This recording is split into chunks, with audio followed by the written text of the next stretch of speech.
The Underdog. Lily Margrave smoothed her gloves out on her knee with a nervous gesture and darted a glance at the occupant of the big chair opposite her. She had heard of Monsieur Hercule Poirot, the well-known investigator, but this was the first time she had seen him in the flesh. The comic, almost ridiculous aspect that he presented disturbed her conception of him. Could this funny little man with the egg-shaped head and the enormous moustaches really do the wonderful things that were claimed for him? His occupation at the moment struck her as particularly childish. He was piling small blocks of colored wood one upon the other, and seemed far more interested in the result than in the story she was telling. At her sudden silence, however, he looked sharply across at her. "Mademoiselle, continue, I pray of you. It is not that I do not attend. I attend very carefully, I assure you." He began once more to pile the little blocks of wood one upon the other, while the girl's voice took up the tale again. It was a gruesome tale, a tale of violence and tragedy, but the voice was so calm and unemotional, the recital was so concise, that something of the savor of humanity seemed to have been left out of it. She stopped at last. "I hope," she said anxiously, "that I have made everything clear." Poirot nodded his head several times in emphatic assent. Then he swept his hand across the wooden blocks, scattering them over the table, and leaned back in his chair, his fingertips pressed together and his eyes on the ceiling. He began to recapitulate. Sir Reuben Astwell was murdered 10 days ago, on Wednesday, the day before yesterday. His nephew, Charles Levison, was arrested by the police. The facts against him, as far as you know, are— you will correct me if I am wrong, mademoiselle.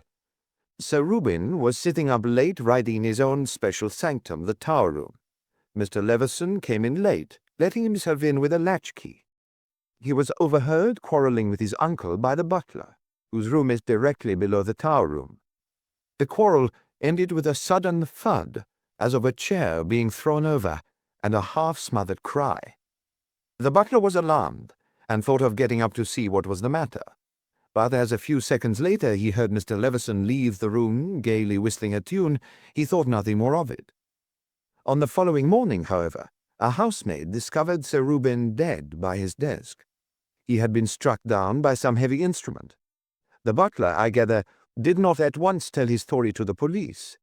Well, that was natural, I think, mademoiselle? The sudden question made Lily Margrave start. "I beg your pardon?" she said. "One looks for humanity in these matters, does one not?" said the little man. "As you recited the story to me, so admirably, so concisely, you made of the actors in the drama machines, puppets. But me, I always look for human nature. I say to myself, this butler, what did you say his name was? His name is Parsons. This Parsons, then. He will have the characteristics of his class. He will object very strongly to the police. He will tell them as little as possible. Above all, he will say nothing that might seem to incriminate a member of the household. A housebreaker, a burglar, he will cling to that idea with all the strength of extreme obstinacy.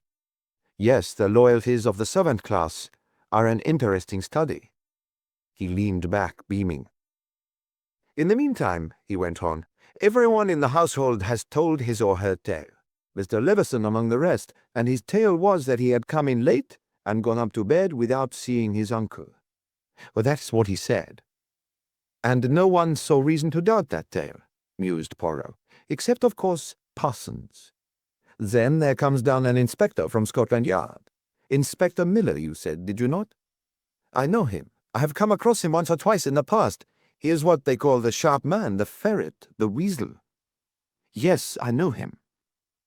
And the sharp Inspector Miller, he sees what the local inspector has not seen, that Parsons is ill at ease and uncomfortable, and knows something that he has not told. Eh bien, he makes short work of Parsons. By now, it has been clearly proved that no one broke into the house that night, that the murderer must be looked for inside the house and not outside. And Parsons is unhappy and frightened, and feels very relieved to have his secret knowledge drawn out of him. He has done his best to avoid scandal. But there are limits, and so Inspector Miller listens to Parsons' story and asks a question or two, and then makes some private investigations of his own. The case he builds up is very strong, very strong." Blood-stained fingers rested on the corner of the chest in the tower room, and the fingerprints were those of Charles Leveson. The housemaid told him she emptied a basin of blood-stained water in Mr. Leveson's room the morning after the crime. He explained to her that he had cut his finger, and he had a little cut there. Oh yes, but such a very little cut. The cuff of his evening shirt had been washed, but they found bloodstains in the sleeve of his coat. He was hard-pressed for money, and he inherited money at Sir Reuben's death. Oh yes, a very strong case, mademoiselle. He paused. And yet you come to me today. Lady Margrave shrugged her slender shoulders. As I told you, Monsieur Poirot, Lady Astwell sent me. You would not have come of your own accord, eh? The little man glanced at her shrewdly. The girl did not answer. You do not reply to my question. Lady Margrave began smoothing her gloves again. It's rather difficult for me, Mr. Poirot. I have my loyalty to Lady Astwell to consider. Strictly speaking, I am only her paid companion, but she has treated me more as though I were a daughter or a niece. She has been extraordinarily kind, and whatever her faults, I should not like to appear to criticize her actions, or, well, to prejudice you against taking up the case. Impossible to prejudice Hercule Poirot. Cela ne se fait pas, declared the little man cheerily. I perceive that you think Lady Astwell has in her bonnet the buzzing bee. Come now, is it not so? If I must say, speak, mademoiselle. I think the whole thing is simply silly. It strikes you like that, huh? I don't want to say anything against Lady Astwell. I comprehend, murmured Poirot gently. I comprehend perfectly. His eyes invited her to go on. She really is a very good sort and frightfully kind, but she isn't, well, how can I put it? She isn't an educated woman. You know, she was an actress when Sir Reuben married her, and she has all sorts of prejudices and superstitions. If she says a thing, it must be so, and she simply won't listen to reason. The inspector was not very tactful with her, and it put her back up. She says it is nonsense to suspect Mr. Leveson, and just the sort of stupid, pig-headed mistake the police would make, and that of course dear Charles did not do it. But she has no reason, eh? None whatever. Ah, is that so? Really now?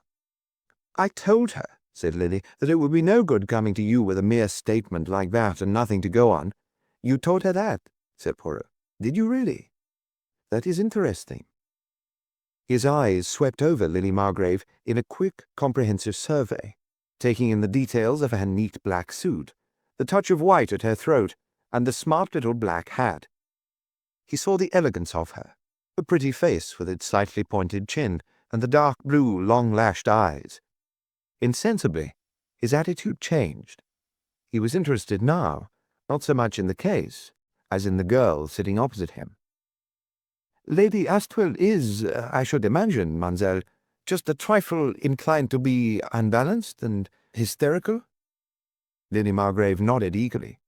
That describes her exactly. She is, as I told you, very kind, but it's impossible to argue with her or make her see things logically.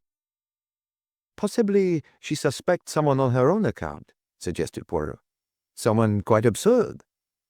That is exactly what she does do, cried Lily. She has taken a great dislike to Sir Reuben's secretary, poor man. She says she knows he did it. And yet it has been proved quite conclusively that poor Owen Trefusis cannot possibly have done it. And she has no reasons? Of course not. It is all intuition with her. Lily Margrave's voice was very scornful. I perceive, mademoiselle, said Poirot, smiling, that you do not believe in intuition. I think it is nonsense, replied Lily. Poirot leaned back in his chair. Les femmes, he murmured. They like to think that it is a special weapon that the good God has given them. And for every once that it shows them the truth, at least 9 times, it leads them astray. I know, said Lily, but I have told you what Lady Astwell is like. You simply cannot argue with her. So you, mademoiselle, being wise and discreet, come along to me as you were bidden, and have managed to put me au courant of the situation. Something in the tone of his voice made the girl look up sharply. Well, of course I know, said Lily apologetically. How very valuable your time is." "You are too flattering, mademoiselle," said Poirot. "But indeed, yes, it is true. At this present time I have many cases of moment on hand." "I was afraid it might be so," said Lily, rising. "I will tell Lady Astwell." But Poirot did not also rise. Instead, he lay back in his chair and looked steadily up at the girl. "You are in haste to be gone, mademoiselle. Sit down one more little moment, I pray of you." He saw the colour flood into her face and ebb out again. She sat down once more, slowly and unwillingly. "Mademoiselle is quick and decisive," said Poirot. "She must make allowances for an old man like myself who comes to his decisions slowly." "You mistook me, mademoiselle. I did not say that I would not go down to Lady Astwell." "You will come, then?" The girl's tone was flat. She did not look at Poirot, but down at the ground, and so was unaware of the keen scrutiny with which he regarded her. "Tell Lady Astwell, mademoiselle, that I am entirely at her service. I will be at Maurepas, is it not? This afternoon." He rose. The girl followed suit. I will tell her. It's very good of you to come, Monsieur Poirot. I'm afraid, though, you will find you have been brought on a wild goose chase." "Very likely, but who knows?" He saw her out with punctilious courtesy to the door. Then he returned to the sitting-room, frowning, deep in thought. Once or twice he nodded his head. Then he opened the door and called to his valet. "My good George, prepare me, I pray of you, a little valise. I go down to the country this afternoon." "Very good, sir," said George. He was an extremely English-looking person, tall, cadaverous, and unemotional. "A young girl is a very interesting phenomenon, George," said Poirot, as he dropped once more into his armchair and lighted a tiny cigarette. "Especially, you understand, when she has brains. To ask someone to do a thing and at the same time to put them against doing it, that is a delicate operation. It requires finesse. She was very adroit. Oh, very adroit. But Hercule Poirot, my dear George, is of a cleverness quite exceptional." "I have heard you say so, sir." "It is not the secretary she has in mind," mused Poirot. "Lady Astwell's accusation of him she treats with contempt. Just the same, she is anxious that no one should disturb the sleeping dogs." "I, my good George, I go to disturb them. I go to make the dog fight. There is a drama there, at Maurepas, a human drama, and it excites me. She was adroit, the little one, but not adroit enough. I wonder what I shall find there." Into the dramatic pause which succeeded these words, George's voice broke apologetically. "Shall I pack dress clothes, sir?" Poirot looked at him sadly. "Always the concentration, the attention to your own job. You are very good for me, George." When the 4:55 drew up at Abbots Cross Station, there descended from it Monsieur Hercule Poirot. Very neatly and foppishly attired, his moustaches waxed to a stiff point. He gave up his ticket, passed through the barrier, and was accosted by a tall chauffeur. "Monsieur Poirot?" The little man beamed upon him. "That is my name. This way, sir, if you please." He held open the door of the big Rolls-Royce. The house was a bare 3 minutes from the station.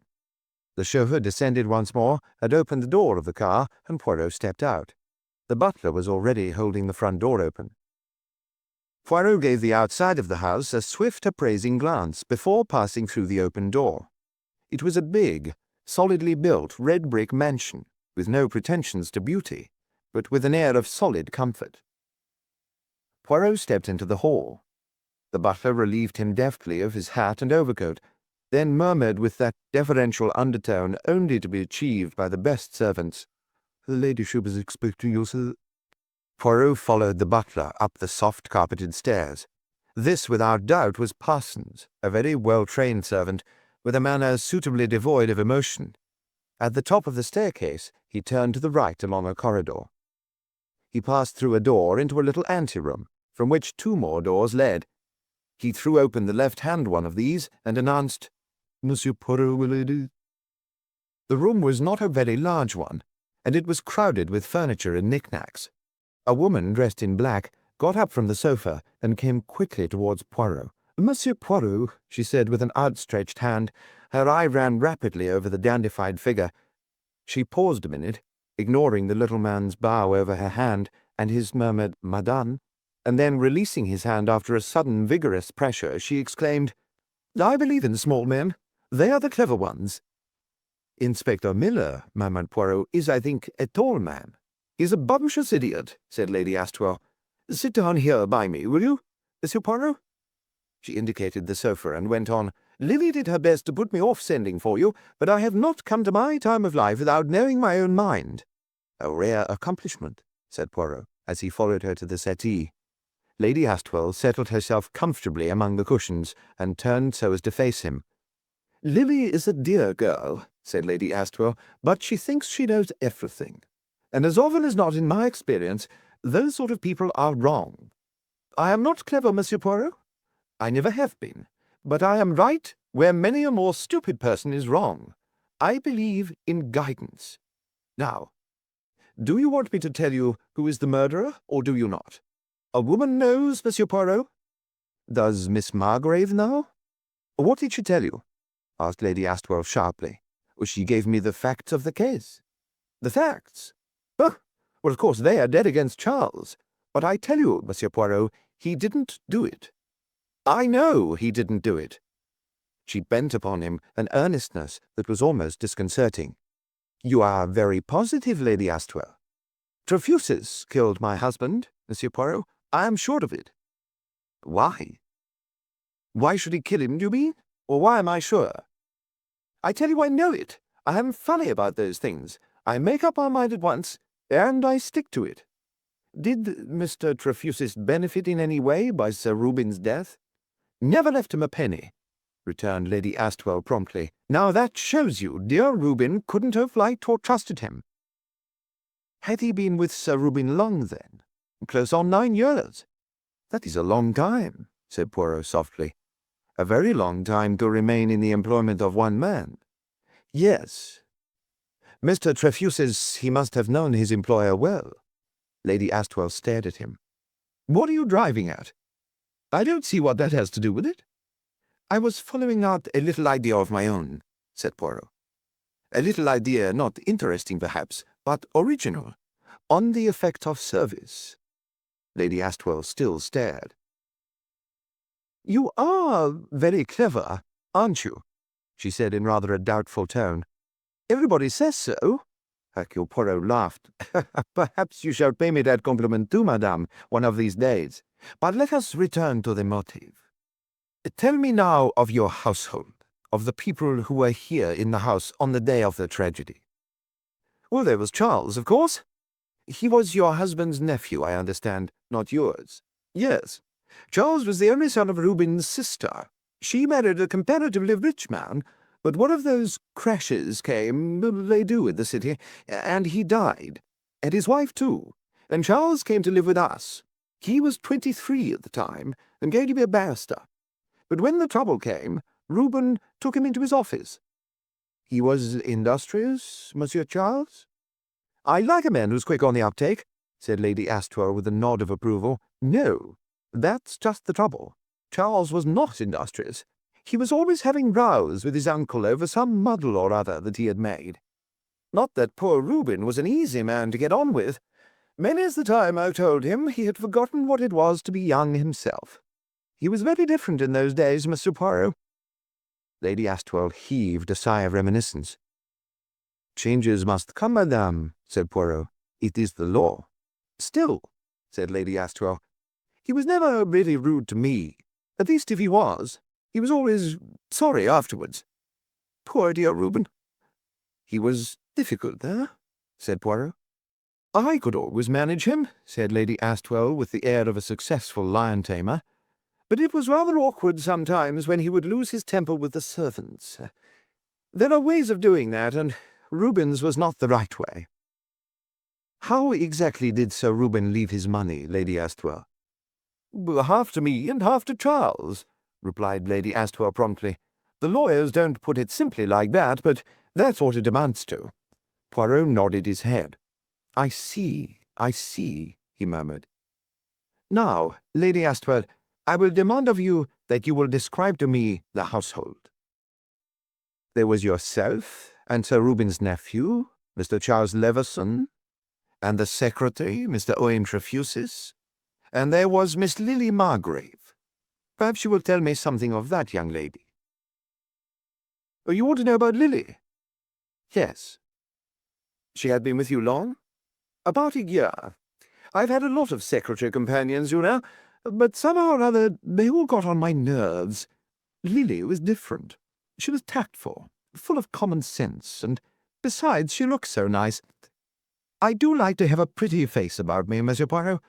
I'm a funny kind of person. I take likes and dislikes straight away. As soon as I saw that girl, I said to myself, she'll do. Did she come to you through friends, Lady Astwell? I think she answered an advertisement. Yes, that was it. You know something of her people, of where she comes from? Her father and mother are out in India, I believe. I don't really know much about them. But you can see at a glance that Lily is a lady, can't you, Monsieur Poirot? Oh, perfectly, perfectly. Of course, went on Lady Astwell, I am not a lady myself. I know it, and the servants know it. There is nothing mean-spirited about me. I can appreciate the real thing when I see it, and no one could be nicer than Lily has been to me. I look upon that girl almost as a daughter, Monsieur Poirot. Indeed I do. Poirot's right hand strayed out and straightened one or two of the objects lying on a table near him. Did Sir Reuben share this feeling? He asked. His eyes were on the knickknacks, but doubtless he noted the pause before Lady Astwell's answer came. With a man it's different. Of course, they got on very well. Thank you, madame, said Poirot. He was smiling to himself. And these were the only people in the house that night, he asked, except, of course, the servants. Oh, there was Victor. Victor? Yes, my husband's brother, you know, and his partner. He lived with you? No, he had just arrived on a visit. He's been out in West Africa for the past few years. West Africa? Murmured Poirot. He had learned that Lady Astwell could be trusted to develop a subject herself if sufficient time was given her. They say it's a wonderful country, but I think it's the kind of place that has a very bad effect upon a man. They drink too much, and they get uncontrolled. One of the Astwells has a good temper, and Victor, since he came back from Africa, has been simply too shocking. He has frightened me once or twice. Did he frighten Miss Margrave, I wonder? Murmured Poirot gently. Lily? Oh, I don't think he has seen much of Lily. Poirot made a note or two in his diminutive notebook. Then he put the pencil back in its loop and returned the notebook to his pocket. I thank you, Lady Astwell. I will now, if I may, interview Parsons. Will you have him up here? Lady Astwell's hand moved towards the bell. Poirot arrested the gesture quickly. No, 1,000 times no. I will descend to him. If you think it's better. Lady Astwell was clearly disappointed at not being able to participate in the forthcoming scene. Poirot adopted an air of secrecy. It is essential, he said mysteriously, and left Lady Astwell duly impressed. He found Parsons in the butler's pantry, polishing silver. Poirot opened the proceedings with one of his funny little bows. I must explain myself, he said. I am a detective agent. Yes, sir, said Parsons. We gathered as much. His tone was respectful but aloof. Lady Astwell sent for me, continued Poirot. She is not satisfied. No, she is not satisfied at all. I have heard her ladyship say so on several occasions, said Parsons. In fact, said Poirot, I recount to you the things you already know, eh? Let us then not waste time on these bagatelles. Take me, if you will be so good, to your bedroom, and tell me exactly what it was you heard there on the night of the murder. The butler's room was on the ground floor, adjoining the servants' hall. It had barred windows, and the strong room was in one corner of it. Parsons indicated the narrow bed. I had retired, sir, at 11 o'clock. Miss Margrave had gone to bed, and Lady Astwell was with Sir Reuben in the tower room. Lady Astwell was with Sir Reuben? Ah. Proceed. The tower room, sir, is directly over this. If people are talking in it, one can hear the murmur of voices, but naturally not anything that is said. I must have fallen asleep about 11:30. It was just 12 o'clock when I was awakened by the sound of the front door being slammed to, and knew that Mr. Leveson had returned. Presently, I heard footsteps overhead, and a minute or two later, Mr. Leveson's voice talking to Sir Reuben. It was my fancy at the time, sir, that Mr. Leveson was, I should not exactly like to say drunk, but inclined to be a little indiscreet and noisy. He was shouting at his uncle at the top of his voice. I caught a word or two here or there, but not enough to understand what it was all about. And then there was a sharp cry, and a heavy thud. There was a pause, and Parsons repeated the last words. "A heavy thud," he said impressively. "If I mistake it not, it is a dull thud in most works of romance," murmured Poirot. "Maybe, sir," said Parsons severely. "It was a heavy thud that I heard." "A thousand pardons," said Poirot. "Do not mention it, sir." "After the thud, in the silence, I heard Mr. Leveson's voice as plain can be, raised high. 'My God,' he said, 'my God,' just like that, sir." Parsons, from his first reluctance to tell the tale, had now progressed to a thorough enjoyment of it. He fancied himself mightily as a narrator. Poirot played up to him. "Mon Dieu," he murmured, "what emotion you must have experienced." "Yes, indeed, sir," said Parsons. "As you say, sir. Not that I thought very much of it at the time, but it did occur to me to wonder if anything was amiss, and whether I had better go up and see. I went to turn the electric light on, and was unfortunate enough to knock over a chair. I opened the door, and went through the servants' hall, and opened the other door which gives on a passage. The back stairs lead up from there, and as I stood at the bottom of them hesitating, I heard Mr. Leveson's voice from up above speaking hearty and cheery-like. 'No harm done, luckily,' he says. 'Good night.' And I heard him move off along the passage to his own room, whistling. Of course I went back to bed at once. Just something knocked over, that's all I thought it was. I ask you, sir, was I to think Sir Reuben was murdered, with Mr. Leveson saying good night and all?" "You are sure it was Mr. Leveson's voice you heard?" Parsons looked at the little Belgian pityingly, and Poirot saw clearly enough that, right or wrong, Parsons' mind was made up on this point. "Is there anything further you would like to ask me, sir?" "There is one thing," said Poirot. "Do you like Mr. Leveson?" I beg your pardon, sir?" "It is a simple question. Do you like Mr. Leveson?" Parsons, from being startled at first, now seemed embarrassed. "The general opinion in the servants' hall, sir," he said, and paused. "By all means," said Poirot. "Put it that way if it pleases you." "The opinion is, sir, that Mr. Leveson is an open-handed young gentleman, but not, if I may say so, particularly intelligent, sir." "Ah," said Poirot. "Do you know, Parsons, that without having seen him, that is also precisely my opinion of Mr. Leveson?" "Indeed, sir." "What is your opinion, I beg your pardon, the opinion of the servants' hall, of the secretary?" "He is a very quiet, patient gentleman, sir, anxious to give no trouble." "Vraiment," said Poirot. The butler coughed. "Her ladyship, sir," he murmured, "is apt to be a little hasty in her judgments." "Then, in the opinion of the servants' hall, Mr. Leveson committed the crime?" "We none of us wish to think it was Mr. Leveson," said Parsons. Well, plainly, we didn't think he had it in him, sir." "But he has a somewhat violent temper, has he not?" asked Poirot. Parsons came nearer to him. "If you're asking me who had the most violent temper in this house—" Poirot held up a hand. "But that is not the question I should ask," he said softly. "My question would be, who has the best temper?" Parsons stared at him open-mouthed. Poirot wasted no further time on him. With an amiable little bow, he was always amiable, he left the room and wandered out into the big square hall of Montrepos. There he stood a minute or two in thought.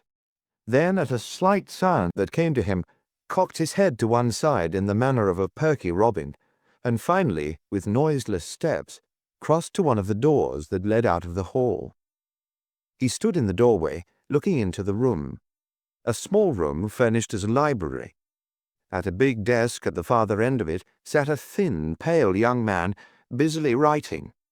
He had a receding chin and wore pince-nez. Poirot watched him for some minutes, and then he broke the silence by giving a completely artificial and theatrical cough. Coughed Monsieur Hercule Poirot. The young man at the desk stopped writing and turned his head. He did not appear unduly startled, but an expression of perplexity gathered on his face as he eyed Poirot. The latter came forward with a little bow. "I have the honor of speaking to Monsieur Trefusis, yes?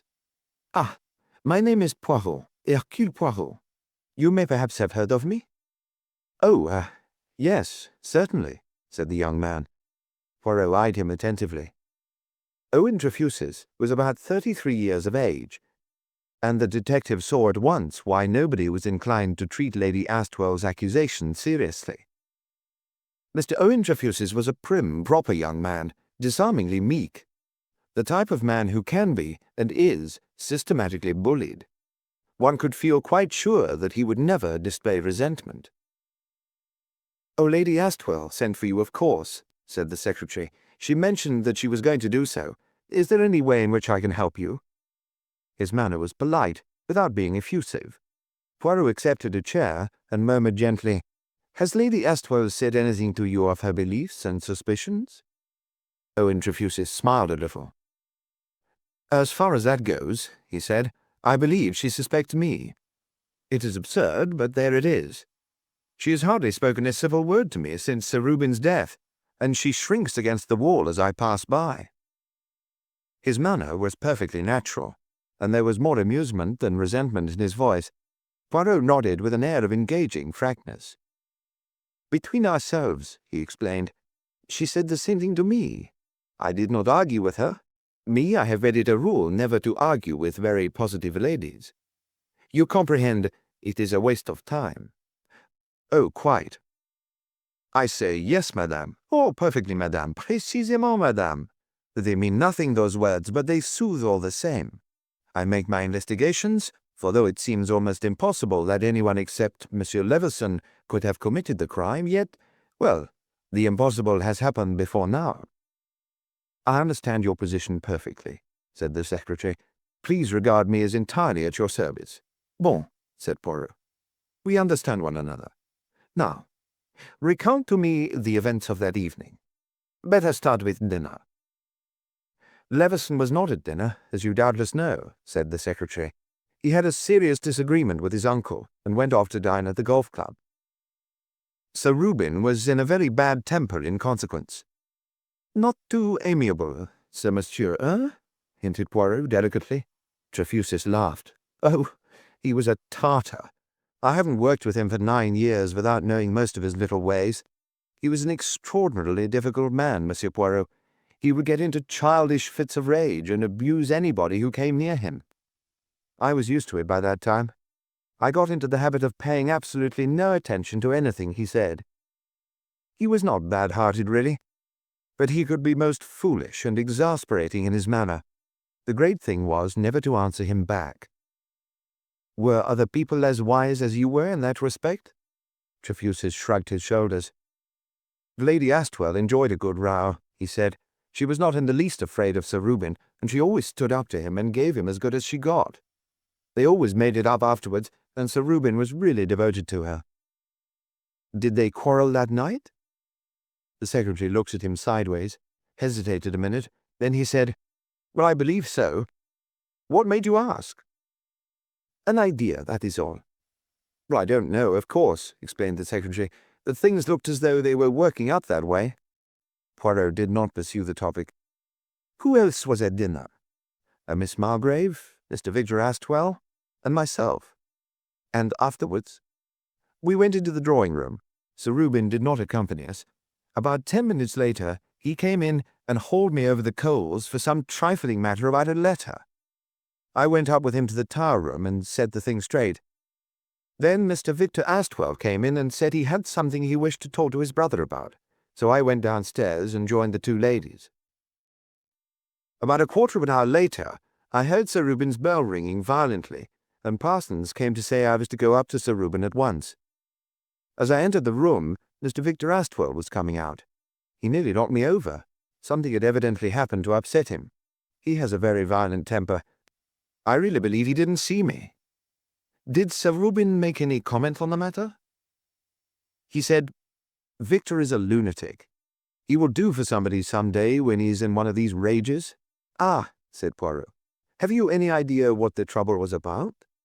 I couldn't say at all. Poirot turned his head very slowly and looked at the secretary. These last words had been uttered too hastily. He formed the conviction that Trefusis could have said more had he wished to do so. But once again Poirot did not press the question. And then? Proceed, I pray of you. I worked with Sir Reuben for about an hour and a half. At 11 o'clock Lady Astwell came in, and Sir Reuben told me I could go to bed. And you went? Yes. Have you any idea how long she stayed with him? None at all. Her room is on the first floor, and mine is on the second, so I would not hear her go to bed. I see. Poirot nodded his head once or twice, and sprang to his feet. And now, monsieur, take me to the tower room. He followed the secretary up the broad stairs to the first landing. Here Trefusis led him along the corridor and through a baize door at the end of it, which gave on the servants' staircase, and on a short passage that ended in a door. They passed through this door and found themselves at the scene of the crime. It was a lofty room twice as high as any of the others, and was roughly about 30 feet square. Swords and assegais adorned the walls, and many native curios were arranged about on tables. At the far end, in the embrasure of the window, was a large writing table. Poirot crossed straight to it. It was here Sir Reuben was found? Trefusis nodded. He was struck from behind, I understand. Again the secretary nodded. The crime was committed with one of those native clubs, he explained, a tremendously heavy thing. Death must have been practically instantaneous. That strengthens the conviction that the crime was not premeditated. A sharp quarrel, and the weapon snatched up almost unconsciously. Yes, it does not look well for poor old Leveson. And the body was found fallen forward on the desk. No, it had slipped sideways to the ground. Ah, said Poirot. That is curious. Why curious? Asked the secretary. Because of this. Poirot pointed to a round, irregular stain on the polished surface of the writing table. That is a blood stain, mon ami. It may have spattered there, suggested Trefusis, or it may have been later, when they moved the body. Very possibly, said the little man. There is only the one door to this room? Well, there is a staircase here. Trefusis pulled aside a velvet curtain in the corner of the room nearest the door, where a small spiral staircase led upwards. This place was originally built by an astronomer. The stairs led up to the tower where the telescope was fixed. Sir Reuben had the place fitted up as a bedroom, and sometimes slept there if he was working very late. Poirot went nimbly up the stairs. The circular room upstairs was plainly furnished with a camp bed, a chair, and a dressing table. Poirot satisfied himself that there was no other exit, and then came down again to where Trefusis stood waiting for him. "Did you hear Mr. Leveson come in?" he asked. Trefusis shook his head. "I was fast asleep by that time." Poirot nodded. He looked slowly round the room. "Eh bien," he said at last, "I do not think there is anything further here, unless, perhaps, you would be so kind as to draw the curtains." Obediently, Trefusis pulled the heavy black curtains across the window at the far end of the room. Poirot switched on the light, which was masked by a big alabaster bowl hanging from the ceiling. "There was a desk light?" he asked. For reply, the secretary clicked on a powerful green-shaded hand lamp, which stood on the writing table. Poirot switched the other light off, then on, then off again. "C'est bien. I have finished here." "Dinner is at 7:30, murmured the secretary. "I thank you, Monsieur Trefusis, for your many amiabilities." "Not at all." Poirot went thoughtfully along the corridor to the room appointed for him. The inscrutable George was there laying out his master's things. "My good George," he said presently, "I shall, I hope, meet at dinner a certain gentleman who begins to intrigue me greatly. A man who has come home from the tropics, George, with a tropical temper, so it is said. A man whom Parsons tries to tell me about, and whom Lily Margrave does not mention. The late Sir Reuben had a temper of his own, George. Supposing such a man were to come into contact with a man whose temper was worse than his own. How do you say it? The fur would jump about, huh? Would fly is the correct expression, sir, and it is not always the case, sir. Not by a long way. No? No, sir. There was my Aunt Jemima, sir. A most shrewdish tongue she had. Bullied a poor sister of hers who lived with her. Something shocking she did. Nearly worried the life out of her. But if anyone came along who stood up to her, well, it was a very different thing. It was meekness she couldn't bear. Ha, said Poirot. It is suggestive, that. George coughed apologetically. Is there anything I can do in any way, sir? He inquired delicately. To, assist you, sir? Oh, certainly, said Poirot promptly. You can find out for me what colour evening dress Miss Lily Margrave wore that night, and which housemaid attends her. George received these commands with his usual stolidity. Very good, sir. I will have the information for you in the morning. Poirot rose from his seat and stood gazing into the fire. You are very useful to me, George, he murmured. Do you know, I shall not forget your Aunt Jemima. Poirot did not, after all, see Victor Astwell that night. A telephone message came from him that he was detained in London. He attends to the affairs of your late husband's business, sir? Asked Poirot of Lady Astwell. Victor is a partner, she explained. He went out to Africa to look into some mining concessions for the firm. It was mining, wasn't it, Lily? Yes, Lady Astwell. Gold mines, I think. Or was it copper or tin? You ought to know, Lily. You were always asking Reuben questions about it all. Oh, do be careful, dear. We'll have that vase over. It's dreadfully hot in here with the fire, said the girl. Shall I open the window a little? If you like, dear, said Lady Astwell placidly.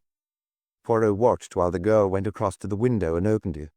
She stood there a minute or two, breathing in the cool night air. When she returned and sat down in her seat, Poirot said to her politely, So, Mademoiselle is interested in mines? Oh, not really, said the girl indifferently. I listened to Sir Reuben, but I don't know anything about the subject. You pretended very well, then, said Lady Astwell. Poor Reuben actually thought you had some ulterior motive in asking all those questions. The little detective's eyes had not moved from the fire, into which he was steadily staring, but nevertheless he did not miss the quick flush of vexation on Lily Margrave's face. Tactfully, he changed the conversation. When the hour for good nights came, Poirot said to his hostess, May I have just 2 little words with you, madame? Lily Margrave vanished discreetly. Lady Astwell looked inquiringly at the detective. You were the last person to see Sir Reuben alive that night. She nodded. Tears sprang into her eyes, and she hastily held a black-edged handkerchief to them. Do not distress yourself. I beg of you, do not distress yourself. It's all very well, Monsieur Poirot, but I can't help it. I am a triple imbecile thus to vex you. No. Go on. What were you going to say? It was about 11 o'clock, I fancy, when you went into the tower room, and Sir Reuben dismissed Mr. Trefusis. Is that right? Well, it must have been about then. How long were you with him? It was just 11:45 when I got out to my room. I remember glancing at the clock. Lady Astwell, will you tell me what your conversation with your husband was about? Lady Astwell sank down on the sofa and broke down completely. Her sobs were vigorous. We quarrelled, she moaned. What about? Poirot's voice was coaxing, almost tender. Lots of things. It began with Lily. Reuben took a dislike to her for no reason, and said he had caught her interfering with his papers. He wanted to send her away, and I said she was a dear girl, and I would not have it. And then he started shouting me down, and I wouldn't have that, so I just told him what I thought of him. Not that I really meant it, Monsieur Poirot. He said he had taken me out of the gutter to marry me, and I said, but what does it all matter now? I shall never forgive myself. Well, you know how it is, Monsieur Poirot. I always did say a good row clears the air, and how was I to know somebody was going to murder him that very night? Poor old Reuben. Poirot had listened sympathetically to all this outburst. "I have caused you suffering," he said. "I apologize. Let us now be very businesslike, very practical, very exact. You still cling to your idea that Mr. Trefusis murdered your husband?" Lady Astwell drew herself up.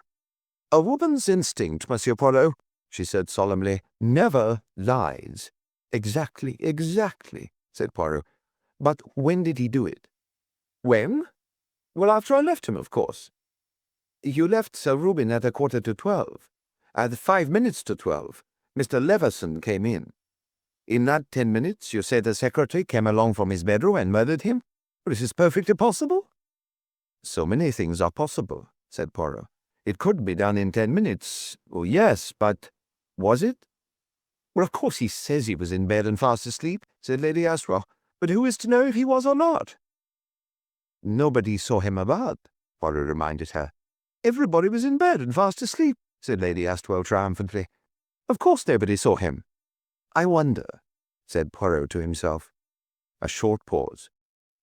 "Eh bien, Lady Astwell, I wish you good night." George deposited a tray of early morning coffee by his master's bedside.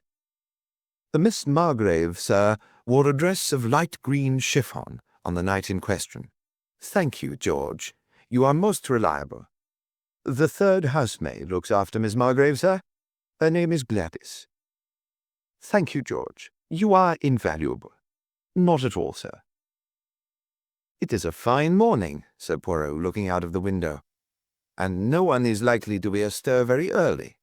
I think, my good George, that we shall have the tower room to ourselves if we proceed there to make a little experiment." "You need me, sir?" "The experiment," said Poirot, "will not be painful." The curtains were still drawn in the tower room when they arrived there. George was about to pull them when Poirot restrained him. "We will leave the room just as it is. Turn on the desk lamp." The valet obeyed. "Now, my good George, sit down in that chair. Dispose yourself as though you were writing. Très bien. Me? I seize a club.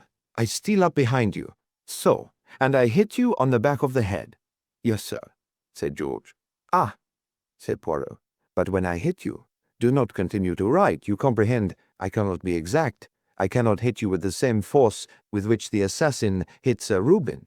When it comes to that point, we must do the make-believe. I hit you on the head, and you collapse, so. The arm is well relaxed, the body limp. Permit me to arrange you. But no, do not flex your muscles." He heaved a sigh of exasperation. "You press admirably the trousers, George," he said, "but the imagination, you possess it not. Get up and let me take your place." Poirot, in his turn, sat down at the writing table. "I write," he declared. "I write busily. You steal up behind me, you hit me on the head with the club, crash. The pen slips from my fingers, I drop forward, but not very far forward, for the chair is low and the desk is high, and moreover my arms support me. Have the goodness, George, to go back to the door, stand there, and tell me what you see." "Yes, George?" encouragingly. "I see you, sir, sitting at the desk." "Sitting at the desk?" "It is a little difficult to see plainly, sir," explained George, "being such a long way away, sir, and the lamp being so heavily shaded. If I might turn on this light, sir?" His hand reached out to the switch. "Not at all," said Poirot sharply. "We shall do very well as we are. Here I am, bending over the desk. There you are, standing by the door. Advance now, George. Advance, and put your hand on my shoulder." George obeyed.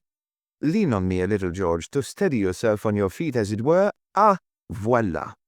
Hercule Poirot's limp body slid artistically sideways. "I collapse. So," he observed. "Yes, it is very well imagined. There is now something most important that must be done." "Indeed, sir?" said the valet. "Yes, it is necessary that I should breakfast well." The little man laughed heartily at his own joke. "The stomach, George, it must not be ignored." George maintained a disapproving silence. Poirot went downstairs, chuckling happily to himself. He was pleased at the way things were shaping. After breakfast, he made the acquaintance of Gladys, the third housemaid. He was very interested in what she could tell him of the crime. She was sympathetic towards Charles, although she had no doubt of his guilt. "Poor young gentleman, sir. It seems hard, so it does. Him not being quite himself at the time." "He and Miss Margrave should have got on well together," suggested Poirot, "as the only two young people in the house." Gladys shook her head. "Very standoffish Miss Lily was with him. She wouldn't have no carryings on, she made it plain." "He was fond of her, was he?" "Oh, only in passing, so to speak. No harm in it, sir. Mr. Victor Astwell, now, he is properly gone on Miss Lily," she giggled. "Ah, vraiment?" Gladys giggled again. "Sweet on her straight away, he was. Miss Lily is just like a lily, isn't she, sir? So tall and such a lovely shade of gold hair." "She should wear a green evening frock," mused Poirot. "There's a certain shade of green—" "She has one, sir," said Gladys. "Of course she can't wear it now, being in mourning, but she had it on the very night Sir Reuben died." "It should be light green, not a dark green," said Poirot. "It is light green, sir. If you wait a minute, I'll show it to you. Miss Lily's just gone out with the dogs." Poirot nodded. He knew that as well as Gladys did. In fact, it was only after seeing Lily safely off the premises that he had gone in search of the housemaid. Gladys hurried away and returned a few minutes later with a green evening dress on a hanger. "Exquis," murmured Poirot, holding up hands of admiration. "Permit me to take it to the light a minute." He took the dress from Gladys, turned his back on her, and hurried to the window. He bent over it, then held it out at arm's length. "It is perfect," he declared. "Perfectly ravishing. 1,000 thanks for showing it to me." "Not at all, sir," said Gladys. "We all know that Frenchmen are interested in ladies' dresses." "You are too kind," murmured Poirot. He watched her hurry away again with the dress. Then he looked down at his 2 hands and smiled. In the right hand was a tiny pair of nail scissors. In the left was a neatly clipped fragment of green chiffon. "And now," he murmured, "to be heroic." He returned to his own apartment and summoned George. "On the dressing-table, my good George, you will perceive a gold scarf-pin." "Yes, sir." "On the washstand is a solution of carbolic. Immerse, I pray you, the point of the pin in the carbolic." George did as he was bid. He had long ago ceased to wonder at the vagaries of his master. "I have done that, sir." "Très bien. Now, approach. I tender to you my first finger. Insert the point of the pin in it." "Excuse me, sir." "You want me to prick you, sir?" "But yes, you have guessed correctly. You must draw blood, you understand, but not too much." George took hold of his master's finger. Poirot shut his eyes and leaned back. The valet stabbed at the finger with the scarf-pin, and Poirot uttered a shrill yell. "Je vous remercie, George," he said. "What you have done is ample." Taking a small piece of green chiffon from his pocket, he dabbed his finger with it gingerly. "The operation has succeeded to a miracle," he remarked, gazing at the result. "You have no curiosity, George? Now, that is admirable." The valet had just taken a discreet look out of the window. "Excuse me, sir," he murmured. "The gentleman has driven up in a large car." "Ah, said Poirot. He rose briskly to his feet. "The elusive Monsieur Victor Astwell. I go down to make his acquaintance." Poirot was destined to hear Mr. Victor Astwell sometime before he saw him. A loud voice rang out from the hall. "Mind what you're doing, you damned idiot! That case has got glass in it. Curse you, Parsons! Get out of the way! Put it down, you fool!" Poirot skipped nimbly down the stairs. Victor Astwell was a big man. Poirot bowed to him politely. "Who the devil are you?" roared the big man. Poirot bowed again. "My name is Hercule Poirot." "Lord," said Victor Astwell. "Sir Nancy sent for you after all, did she?" He put a hand on Poirot's shoulder and steered him into the library. "So you're the fellow they make such a fuss about," he remarked, looking him up and down. "Sorry for my language just now. That chauffeur of mine's a damned ass, and Parsons always gets on my nerves, blithering old idiot. I don't suffer fools gladly, you know," he said half apologetically. "But by all accounts you're not a fool, eh, Monsieur Poirot?" He laughed breezily. "Those who have thought so have been sadly mistaken," said Poirot placidly. "Is that so?" Well, so Nancy's carted you down here. Got a bee in her bonnet about the secretary. There's nothing in that. Trefusis is as mild as milk. Drinks milk, too, I believe. The fellow's a teetotaler. Rather a waste of your time, isn't it? If one has an opportunity to observe human nature, time is never wasted, said Poirot quietly. Human nature, eh? Victor Astwell stared at him. Then he flung himself down in a chair. Anything I can do for you? Yes, you can tell me what your quarrel with your brother was about that evening. Victor Astwell shook his head. Nothing to do with the gate, he said decisively. One can never be sure, said Poirot. It had nothing to do with Charles Leveson. Lady Astwell thinks that Charles had nothing to do with the murder. Oh, Nancy. Parsons assumes that it was Monsieur Charles Leveson who came in that night. But he didn't see him. Remember, nobody saw him. It's very simple. Reuben had been pitching into young Charles. Now, not without good reason, I must say. Later on, he tried to bully me. I told him a few home truths, and just to annoy him, I made up my mind to back the boy. I meant to see him that night so as to tell him how the land lay. When I went out to my room, I didn't go to bed. Instead, I left the door ajar and sat on a chair smoking. My room is on the second floor, Monsieur Poirot, and Charles's room is next to it. Pardon my interrupting you. Mr. Trefusis, he too sleeps on that floor. Astwell nodded. Yes, his room is just beyond mine.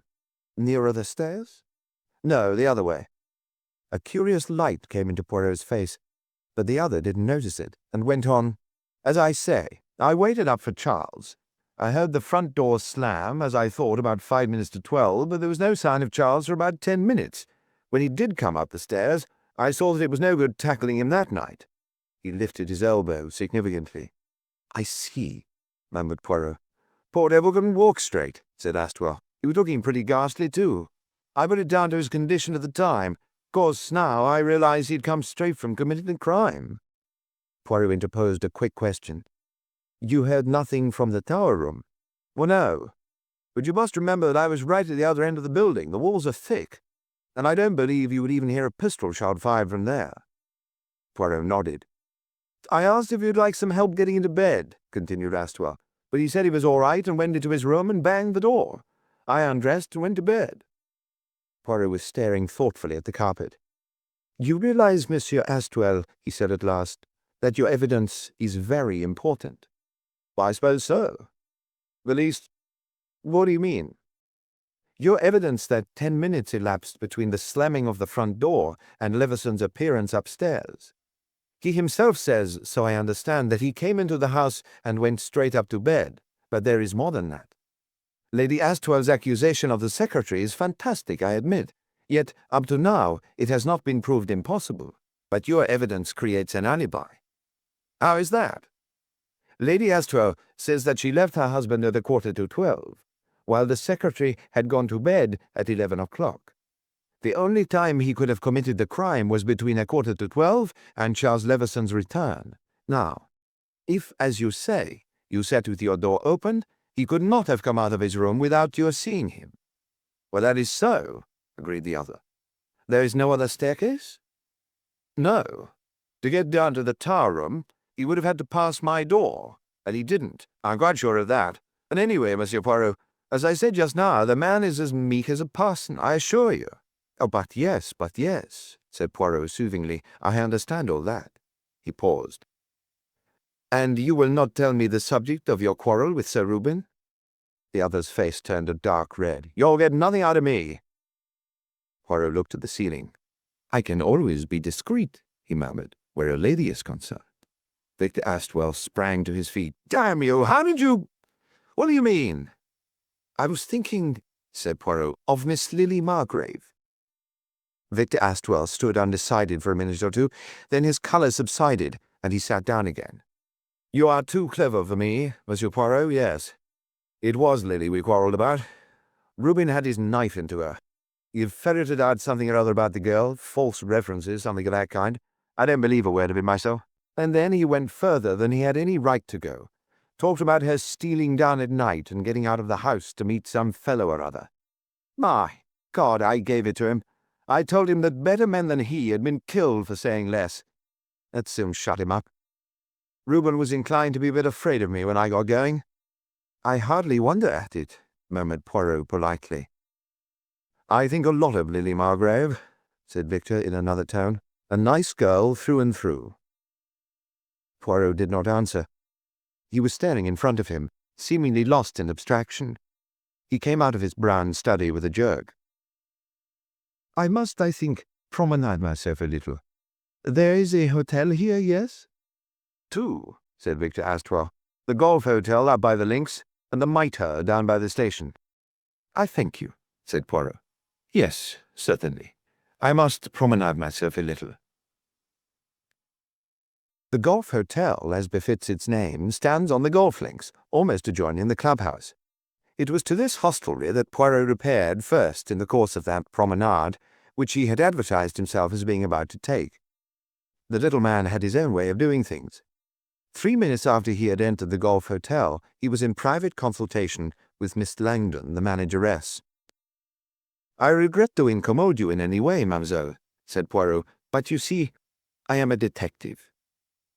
Simplicity always appealed to him. In this case, the method proved efficacious at once. A detective? Exclaimed Miss Langdon, looking at him doubtfully. Not from Scotland Yard, Poirot assured her. In fact, you may have noticed it. I am not an Englishman. No, I make the private inquiries into the death of Sir Reuben Astwell. You don't say now. Miss Langdon goggled at him expectantly. Precisely, said Poirot, beaming. Only to someone of discretion like yourself would I reveal the fact. I think, mademoiselle, that you may be able to aid me. Can you tell me of any gentleman staying here on the night of the murder who was absent from the hotel that evening and returned to it about 12 or half-past? Miss Langdon's eyes opened wider than ever. You don't think, she breathed, that you had the murderer here? No. But I have reason to believe that a guest staying here promenaded himself in the direction of Maurepas that night, and if so, he may have seen something which, though conveying no meaning to him, might be very useful to me. The manageress nodded her head sapiently, with an air of one thoroughly well up in the annals of detective logic. I understand perfectly. Now let me see. Who did we have staying here? She frowned, evidently running over the names in her mind, and helping her memory by occasionally checking them off on her fingertips. Captain Swan, Mr. Elkins, Major Blyant, old Mr. Benson. No, really, sir, I don't believe anyone went out that evening. You would have noticed if they had done so, eh? Oh, yes, sir. It's not very usual, you see. I mean, gentlemen go out to dinner and all that, but they don't go out after dinner because, well, there is nowhere to go, is there? The attractions of Abbott's Cross were golf, and nothing but golf. That is so, agreed Poirot. Then, as far as you remember, mademoiselle, nobody from here was out that night. Oh, Captain England and his wife went out to dinner. Poirot shook his head. That is not the kind of thing I mean. I will try the other hotel. The Mitre, is it not? Oh, the Mitre, said Miss Langdon. Of course, anyone might have gone out walking from there. The disparagement of her tone, though vague, was evident, and Poirot beat a tactful retreat. 10 minutes later, he was repeating the scene, this time with Miss Cole, the brusque manageress of the Mitre, a less pretentious hotel with lower prices, situated close to the station. Well, there was one gentleman out late that night, came in about 12:30, as far as I can remember. Quite a habit of his, it was, to go out for a walk at that time of the evening. He'd done it once or twice before. Let me see now. What was his name? Well, just for the moment, I can't remember it. She pulled a large ledger towards her and began turning over the pages. 19th, 20th, 21st, 22nd. Ah, here we are. Naylor. Captain Humphrey Naylor. He had stayed here before? You knew him well? Once before, said Miss Cole, about a fortnight earlier. He went out then in the evening, I remember. He came to play golf, eh? I suppose so, said Miss Cole. That's what most of the gentlemen come for. Very true, said Poirot. Well, mademoiselle, I thank you infinitely, and I wish you good day. He went back to Maurepas with a very thoughtful face. Once or twice he drew something from his pocket and looked at it. It must be done, he murmured to himself, and soon. As soon as I can make the opportunity. His first proceeding on re-entering the house was to ask Parsons where Miss Margrave might be found. He was told that she was in the small study dealing with Lady Astwell's correspondence, and the information seemed to afford Poirot satisfaction. He found the little study without difficulty. Lily Margrave was seated at a desk by the window, writing. But for her, the room was empty. Poirot carefully shut the door behind him and came towards the girl. "I may have a little minute of your time, mademoiselle? You will be so kind?" "Certainly." Lily Margrave put the papers aside and turned towards him. "What can I do for you?" "On the evening of the tragedy, mademoiselle, I understand that when Lady Astwell went to her husband, you went straight up to bed. Is that so?" Lily Margrave nodded. "You did not come down again, by any chance?" The girl shook her head. "I think you said, mademoiselle, that you had not at any time that evening been in the tower room." "Well, I don't remember saying so, but as a matter of fact, that is quite true. I was not in the tower room that evening." Poirot raised his eyebrows. "Curious," he murmured. "What do you mean?" "Very curious," murmured Hercule Poirot again. "How do you account, then, for this?" He drew from his pocket a little scrap of stained green chiffon and held it up for the girl's inspection. Her expression did not change, but he felt rather than heard the sharp intake of breath. I don't understand, Monsieur Poirot. You wore, I understand, a green chiffon dress that evening, mademoiselle. This," he tapped the scrap in his fingers, "was torn from it." "And you found it in the tower room?" asked the girl sharply. "Whereabouts?" Hercule Poirot looked at the ceiling. "For the moment, shall we just say, in the tower room?" For the first time, a look of fear sprang into the girl's eyes. She began to speak, then checked herself. Poirot watched her small white hands clenching themselves on the edge of the desk. "I wonder if I did go into the tower room that evening," she mused. "Before dinner, I mean. I don't think so. I'm almost sure I didn't. If that scrap has been in the tower room all this time, it seems to me a very extraordinary thing the police did not find it right away."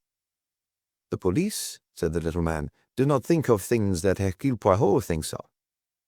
"I may have run in there for a minute just before dinner," mused Lily Margrave, "or it may have been the night before. I wore the same dress then. Yes, I'm almost sure it was the night before." "I think not," said Poirot evenly. "Why?" He only shook his head slowly from side to side. "What do you mean?" whispered the girl.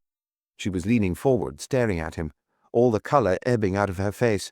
"You do not notice, mademoiselle, that this fragment is stained? There is no doubt about it. That stain is human blood." "You mean—" "I mean, mademoiselle, that you were in the tower room after the crime was committed, not before. I think you will do well to tell me the whole truth, lest worse should befall you." He stood up now, a stern little figure of a man. His forefinger pointed accusingly at the girl. "How did you find out?" gasped Lily. "No matter, mademoiselle. I tell you, Hercule Poirot knows. I know all about Captain Humphrey Naylor, and that you went down to meet him that night." Lily suddenly put her head down on her arms and burst into tears. Immediately, Poirot relinquished his accusing attitude. "There, my little one," he said, patting the girl on the shoulder. "Do not distress yourself. Impossible to deceive Hercule Poirot. Once realize that, and all your troubles will be at an end. And now, you will tell me the whole story, will you not? You will tell old Papa Poirot." "It is not what you think. It isn't. Indeed, Humphrey, my brother, never touched a hair of his head." "Your brother?" said Poirot. "So, that is how the land lies. Well, if you wish to save him from suspicion, you must tell me the whole story now, without reservation." The Underdog, concluded. Lily sat up again, pushing back the hair from her forehead. After a minute or two, she began to speak in a low, clear voice. "I will tell you the truth, Monsieur Poirot. I can see now that it would be absurd to do anything else. My real name is Millionaire, and Humphrey is my only brother. Some years ago, when he was out in Africa, he discovered a gold mine. Or rather, I should say, discovered the presence of gold. I can't tell you this part of it properly because I don't understand the technical details, but what it amounted to was this. The thing seemed likely to be a very big undertaking, and Humphrey came home with letters to Sir Reuben Astwell, in the hopes of getting him interested in the matter. I don't understand the rights of it even now, but I gather that Sir Reuben sent out an expert to report, and that he subsequently told my brother that the expert's report was unfavorable, and that he, Humphrey, had made a great mistake.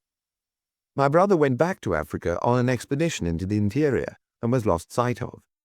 It was assumed that he and the expedition had perished. It was soon after that a company was formed to exploit the Mapala goldfields. When my brother got back to England, he at once jumped to the conclusion that these goldfields were identical with those he had discovered. Sir Reuben Astwell had apparently nothing to do with this company, and they had seemingly discovered the place on their own. But my brother was not satisfied. He was convinced that Sir Reuben had deliberately swindled him. He became more and more violent and unhappy about the matter.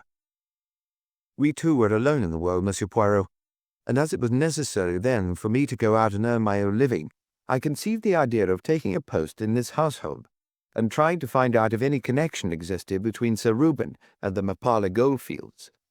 For obvious reasons, I concealed my real name, and I'll admit frankly that I used a forged reference.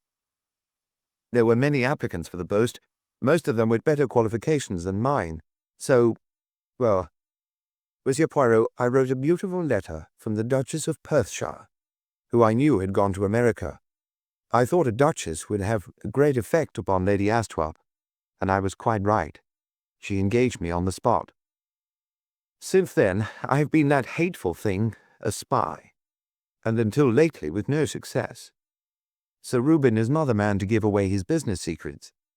But when the Victor Astwell came back from Africa, he was less guarded in his talk, and I began to believe that, after all, Humphrey had not been mistaken. My brother came down here about a fortnight before the murder, and I crept out of the house to meet him secretly at night. I told him the things Victor Astwell had said, and he became very excited and assured me I was definitely on the right track. But after that, things began to go wrong. Someone must have seen me stealing out of the house and reported the matter to Sir Reuben. He became suspicious and hunted up my references, and soon discovered the fact that they were forged. The crisis came on the day of the murder. I think he thought I was after his wife's jewels. Whatever his suspicions were, he had no intention of allowing me to remain any longer at Mont Repos, though he agreed not to prosecute me on account of the references. Lady Astwell took my part throughout and stood up valiantly to Sir Reuben. She paused. Poirot's face was very grave.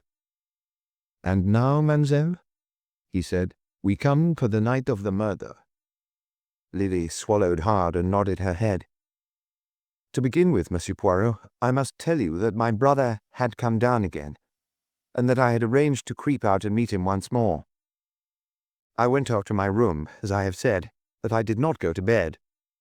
Instead, I waited till I thought everyone was asleep, and then stole downstairs again and out by the side door. I met Humphrey and acquainted him in a few hurried words with what had occurred. I told him that I believed the papers he wanted were in Sir Reuben's safe in the tower room, and we agreed as a last desperate adventure to try and get hold of them that night. I was to go in first and see that the way was clear. I heard the church clock strike 12 as I went in by the side door. I was halfway up the stairs leading to the tower room when I heard a thud of something falling, and a voice cried out, 'My God!' A minute or two afterwards, the door of the tower room opened, and Charles Levison came out. I could see his face quite clearly in the moonlight, but I was crouching some way below him on the stairs where it was dark, and he did not see me at all. He stood there a moment, swaying on his feet and looking ghastly. He seemed to be listening. Then, with an effort, he seemed to put himself together, and opening the door into the tower room, called out something about there being no harm done. His voice was quite jaunty and debonair, but his face gave the lie to it. He waited a minute more, and then slowly went on upstairs and out of sight. When he had gone, I waited a minute or two and then crept to the tower room door. I had a feeling that something tragic had happened. The main light was out, but the desk lamp was on, and by its light I saw Sir Reuben lying on the floor by the desk. I don't know how I managed it, but I nerved myself at last to go over and kneel down by him.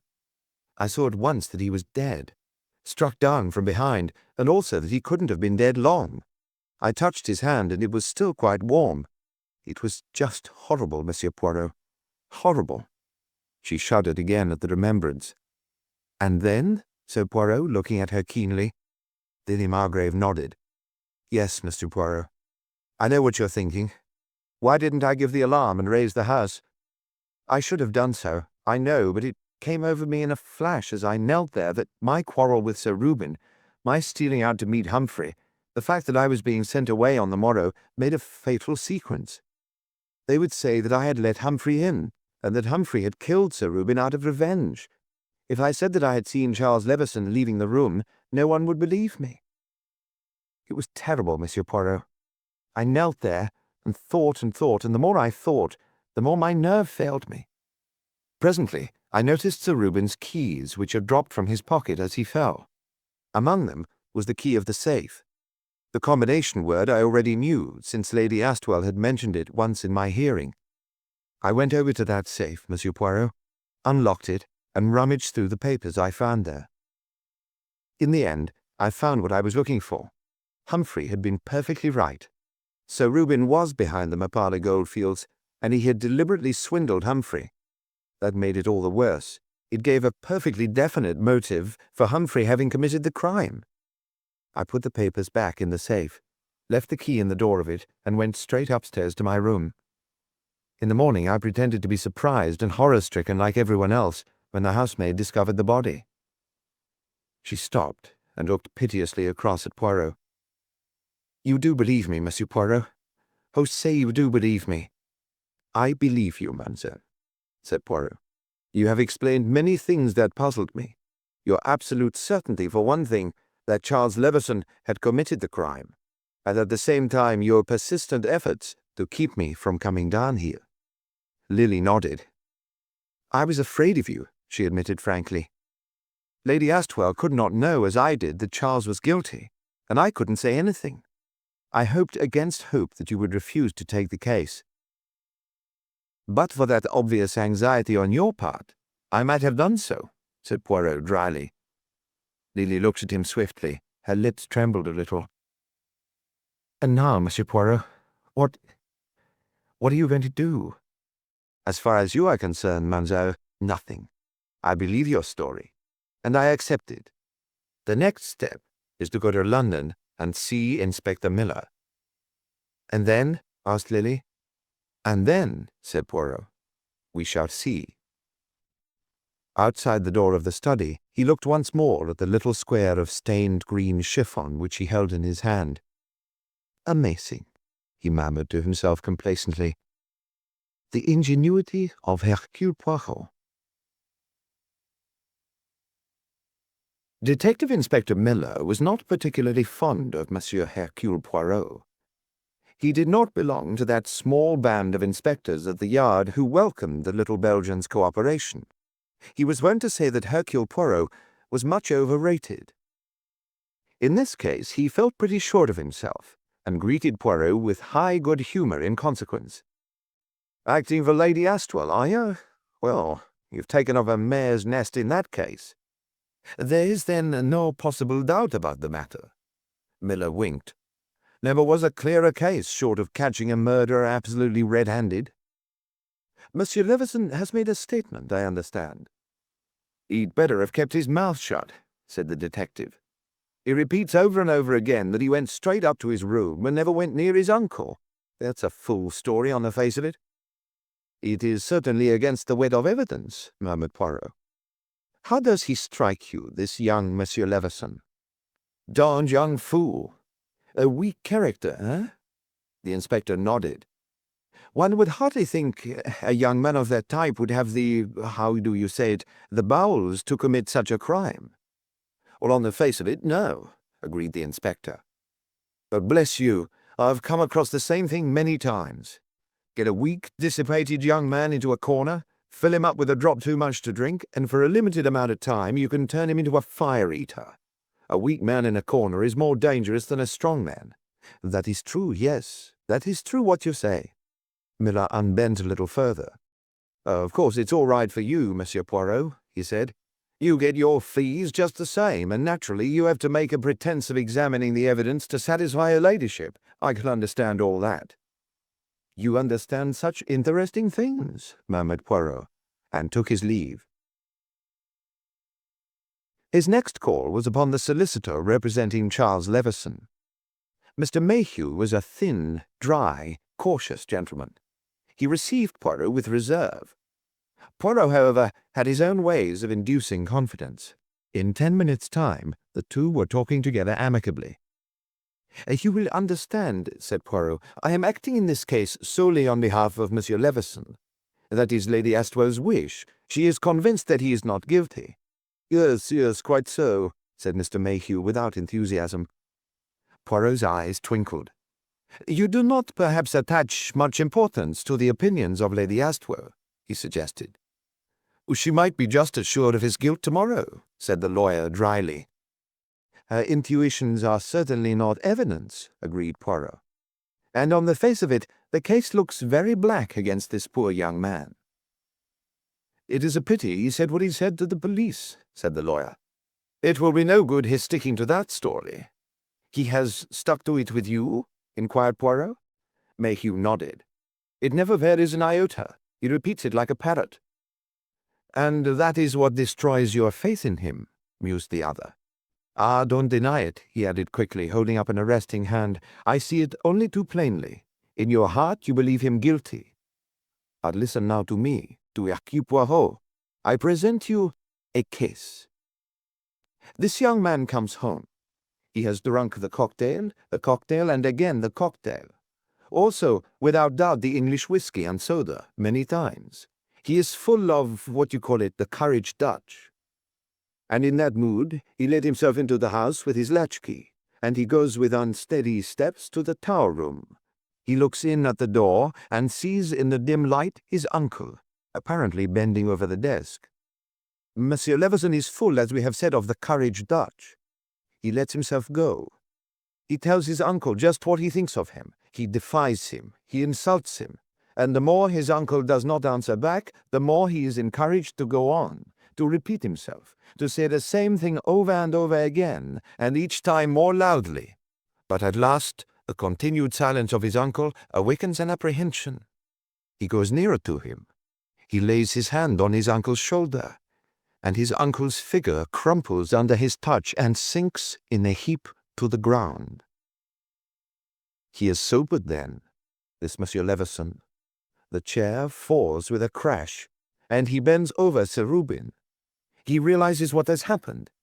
He looks at his hand covered with something warm and red. He is in a panic then. He would give anything on earth to recall the cry which has just sprung from his lips, echoing through the house. Mechanically, he picks up the chair. Then he hastens out through the door and listens. He fancies he hears a sound, and immediately, automatically, he pretends to be speaking to his uncle through the open door. The sound is not repeated. He is convinced he has been mistaken in thinking he heard one. Now all is silence. He creeps up to his room, and at once it occurs to him how much better it would be if he pretends never to have been near his uncle that night. So he tells his story. Parsons, at that time, remember, has said nothing of what he had heard. When he does so, it is too late for Monsieur Levison to change. He is stupid, and he is obstinate. He sticks to his story. Tell me, monsieur, is that not possible? Yes, said the lawyer. I suppose in the way you put it, that is possible?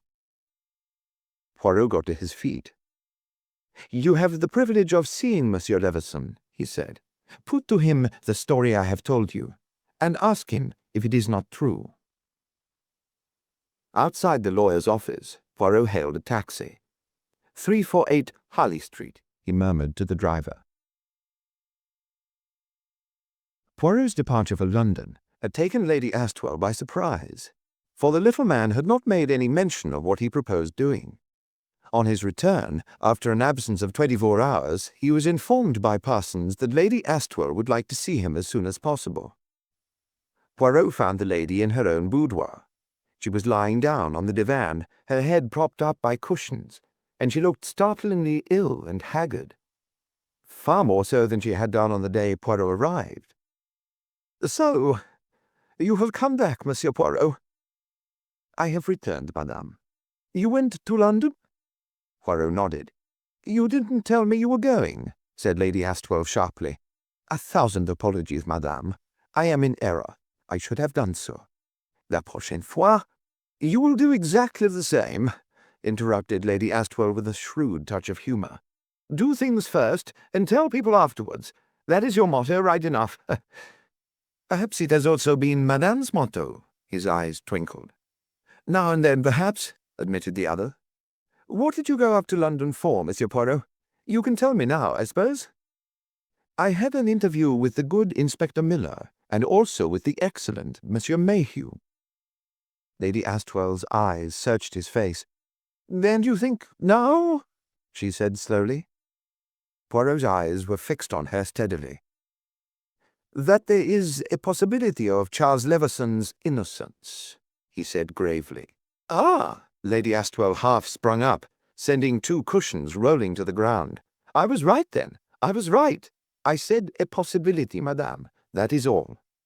Something in his tone seemed to strike her. She raised herself on one elbow and regarded him piercingly. "Can I do anything?" she asked. "Yes," he nodded his head. "You can tell me, Lady Astwell, why you suspect Owen Trefusis." "I have told you. I know. That's all.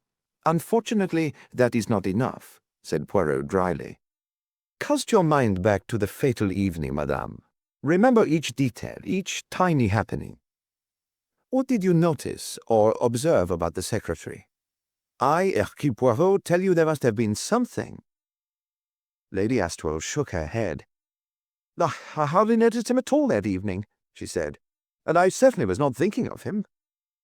"Your mind was taken up by something else?" "Yes, with your husband's animus against Miss Lily Margrave." "That's right," said Lady Astwell, nodding her head. "You seem to know all about it, Monsieur Poirot." "Me? I know everything," declared the little man with an absurdly grandiose air. "I am fond of Lily, Monsieur Poirot. You have seen that for yourself. Reuben began kicking up a rumpus about some reference or other of hers. Mind you, I don't say she hadn't cheated about it. She had, but bless you, I've done many worse things than that in the old days. You've got to be up to all sorts of tricks to get round theatrical managers. There is nothing I wouldn't have written or said or done in my time. Lily wanted this job, and she put in a lot of slick work, and that was not quite the thing, you know. Men are so stupid about that sort of thing. Lily really might have been a bank clerk absconding with millions for the fuss he made about it. I was terribly worried all the evening, because although I could usually get round Reuben in the end, he was terribly pig-headed at times, poor darling. So, of course, I hadn't time to go noticing secretaries. Not that one does notice Mr. Trefusis much anyway. He's just there, and that's all there is to it." "I have noticed that fact about Monsieur Trefusis," said Poirot. "He is not their personality that stands forth, that shines, that hits you crack." "No," said Lady Astwell, "he's not like Victor. Monsieur Victor Astwell is, I should say, explosive." "That is a splendid word for him," said Lady Astwell. "He explodes all over the house, like one of those thingamajig firework things. A somewhat quick temper, I should imagine," suggested Poirot. "Oh, he's a perfect devil when roused," said Lady Astwell. "But bless you, I'm not afraid of him. All bark and no bite, to Victor." Poirot looked at the ceiling. "And you can tell me nothing about the secretary that evening?" he murmured gently. "I tell you, Mr. Poirot, I know. It's intuition, a woman's intuition." "Will not hang a man," said Poirot. "And what is more to the point, it will not save a man from being hanged. Lady Astwell, if you sincerely believe that Monsieur Levison is innocent, and that your suspicions of the secretary are well-founded, will you consent to a little experiment?"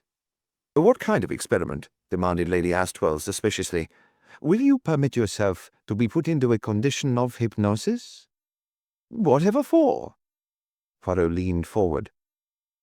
If I were to tell you, madame, that your intuition is based on certain facts recorded subconsciously, you would probably be skeptical. I will only say, then, that this experiment I propose may be of great importance to that unfortunate young man, Charles Leveson. You will not refuse? Well, who is going to put me into a trance? Demanded Lady Astwell suspiciously. You? A friend of mine, Lady Astwell, arrives, if I am not mistaken, at this very minute. I hear the wheels of the car outside. Well, who is he? A Dr. Cazalet, of Harley Street. Is he all right? Asked Lady Astwell apprehensively. He is not a quack, madame, if that is what you mean. You can trust yourself in his hands quite safely. Well, said Lady Astwell with a sigh, I think it is all bunkum, but you can try if you like. Nobody's going to say that I stood in your way. 1,000 thanks, madame. Poirot hurried from the room. In a few minutes he returned, ushering in a cheerful, round-faced little man with spectacles, who was very upsetting to Lady Astwell's conception of what a hypnotist should look like. Poirot introduced them. Well, said Lady Astwell good-humouredly, how do we start this tomfoolery? Quite simple, Lady Astwell, quite simple, said the little doctor. Just lean back, so. That's right, that's right. No need to be uneasy. I am not in the least uneasy, said Lady Astwell. I should like to see anyone hypnotizing me against my will. Dr. Cazalet smiled broadly. Yes, but if you consent, it won't be against your will it? He said cheerfully. That's right. Turn off that other light, will you, Monsieur Poirot? Just let yourself go to sleep, Lady Astwell. He shifted his position a little. It's getting late. You are sleepy. Very sleepy. Your eyelids are heavy. They are closing. Closing. Closing. Soon you will be asleep. His voice droned on, low, soothing, and monotonous. Presently he leaned forward and gently lifted Lady Astwell's right eyelid. Then he turned to Poirot, nodding in a satisfied manner. That's all right, he said in a low voice. Shall I go ahead? If you please.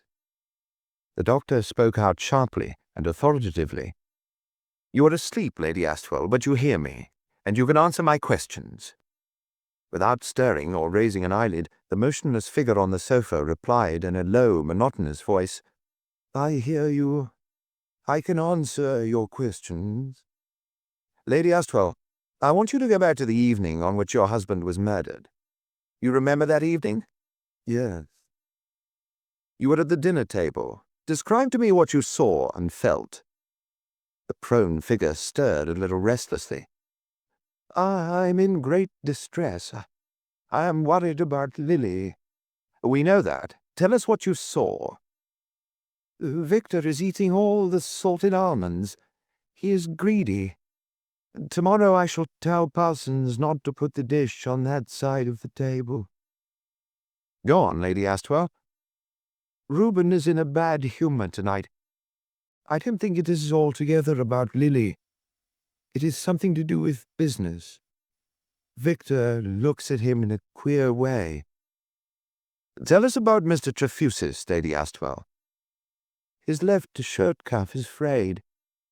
He puts a lot of grease on his hair. I wish men didn't. It ruins the covers in the drawing-room. Cazalet looked at Poirot. The other made a motion with his head. It is after dinner, Lady Astwell. You are having coffee. Describe the scene to me. The coffee is good tonight. It varies. Cook is very unreliable over her coffee. Lily keeps looking out of the window. I don't know why. Now Reuben comes into the room. He is in one of his worst moods tonight, and bursts out with a perfect flood of abuse to poor Mr. Trefusis. Mr. Trefusis has his hand round the paper knife, the big one, with the sharp blade like a knife. How hard he is grasping it. His knuckles are quite white. Look, he has dug it so hard in the table that the point snaps. He holds it just as you would hold a dagger you were going to stick into someone. There, they've gone out together now. Lily has got her green evening dress on. She looks so pretty in green, just like a lily. I must have the covers cleaned next week. Just a minute, Lady Astwell. The doctor leaned across to Poirot. We have got it, I think, he murmured. That action with the paper knife. That's what convinced her that the secretary did the thing. Let us go on to the tower room. The doctor nodded, and began once more to question Lady Astwell in his high, decisive voice. It is later in the evening. You are in the tower room with your husband. You and he have had a terrible scene together, have you not?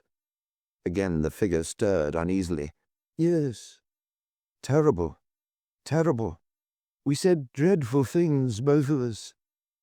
Well, never mind that now. You can see the room clearly. The curtains were drawn. The lights were on. Not the middle light, only the desk light. You are leaving your husband now. You are saying good night to him. No, I was too angry. It is the last time you will see him. Very soon he will be murdered. Do you know who murdered him, Lady Astwell? Yes, Mr. Trefusis. Why do you say that? Because of the bulge. The bulge in the curtain. There was a bulge in the curtain? Yes. You saw it? Yes, I almost touched it. Was there a man concealed there? Mr. Trefusis? Yes. How do you know? For the first time, the monotonous, answering voice hesitated and lost confidence. Because of the paper knife. Poirot and the doctor again interchanged swift glances. I don't understand you, Lady Astwell. There was a bulge in the curtain, you say? Someone concealed there? You didn't see that person? No. You thought it was Mr. Trefusis because of the way he held the paper knife earlier? Yes. But Mr. Trefusis had gone to bed, had he not? Yes, that's right. He had gone away to his room.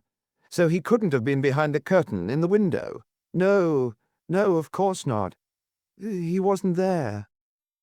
He had said good night to your husband some time before, hadn't he? Yes. And you didn't see him again? No.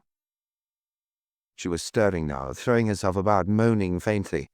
She's coming out, said the doctor. Well, I think we've got all we can, eh? Poirot nodded. The doctor leaned over Lady Astwell. You are waking, he murmured softly. You are waking now. In another minute, you will open your eyes. The two men waited, and presently Lady Astwell sat upright and stared at them both. Have I been having a nap? That's it, Lady Astwell. Just a little sleep, said the doctor. She looked at him. Some of your hocus-pocus, eh? Well, you don't feel any the worse, I hope, he asked.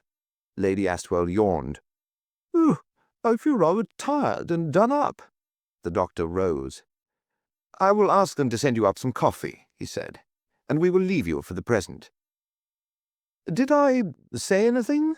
Lady Astwell called after them as they reached the door. Poirot smiled back at her. Nothing of great importance, madame. You informed us that the drawing-room covers needed cleaning. So they do, said Lady Astwell. You needn't have put me into a trance to get me to tell you that. She laughed good-humouredly. Anything more? Do you remember Monsieur Trefusis picking up a paper knife in the drawing-room that night? Asked Poirot. I don't know, I'm sure, said Lady Astwell. He may have done so. Does a bulge in the curtain convey anything to you? Lady Astwell frowned. I seem to remember, she said slowly. No, it's gone. And yet... Do not distress yourself, Lady Astwell, said Poirot quickly. It is of no importance whatever. The doctor went with Poirot to the latter's room. Well, said Cazalet, I think this explains things pretty clearly. No doubt when Sir Reuben was dressing down the secretary, the latter grabbed tight hold on a paper knife and had to exercise a good deal of self-control to prevent himself answering back. Lady Astwell's conscious mind was wholly taken up with the problem of Lily Margrave, but her subconscious mind noticed and misconstrued the action. It implanted in her the firm conviction that Trefusis murdered Sir Reuben. Now we come to the bulge in the curtain. That is interesting. I take it from what you have told me of the tower room that the desk was right in the window. There are curtains across that window, of course. Yes, mon ami. Black velvet curtains. And there is room in the embrasure of the window for anyone to remain concealed behind them. There would be just room, I think. Then there seems at least a possibility, said the doctor slowly, that someone was concealed in the room. But if so, it could not be the secretary, since they both saw him leave the room. It could not be Victor Astwell, for Trefusis met him going out, and it could not be Lily Margrave. Whoever it was must have been concealed there before Sir Reuben entered the room that evening. You've told me pretty well how the land lies. Now, what about Captain Naylor? Could it have been he who was concealed there? It is always possible, admitted Poirot. He certainly dined at the hotel. But how soon he went out afterwards is difficult to fix exactly. He returned about 12:30. Well, then it might have been he, said the doctor, and if so, he committed the crime. He had the motive, and there was a weapon near at hand. You don't seem satisfied with the idea, though. Me, I have other ideas, confessed Poirot.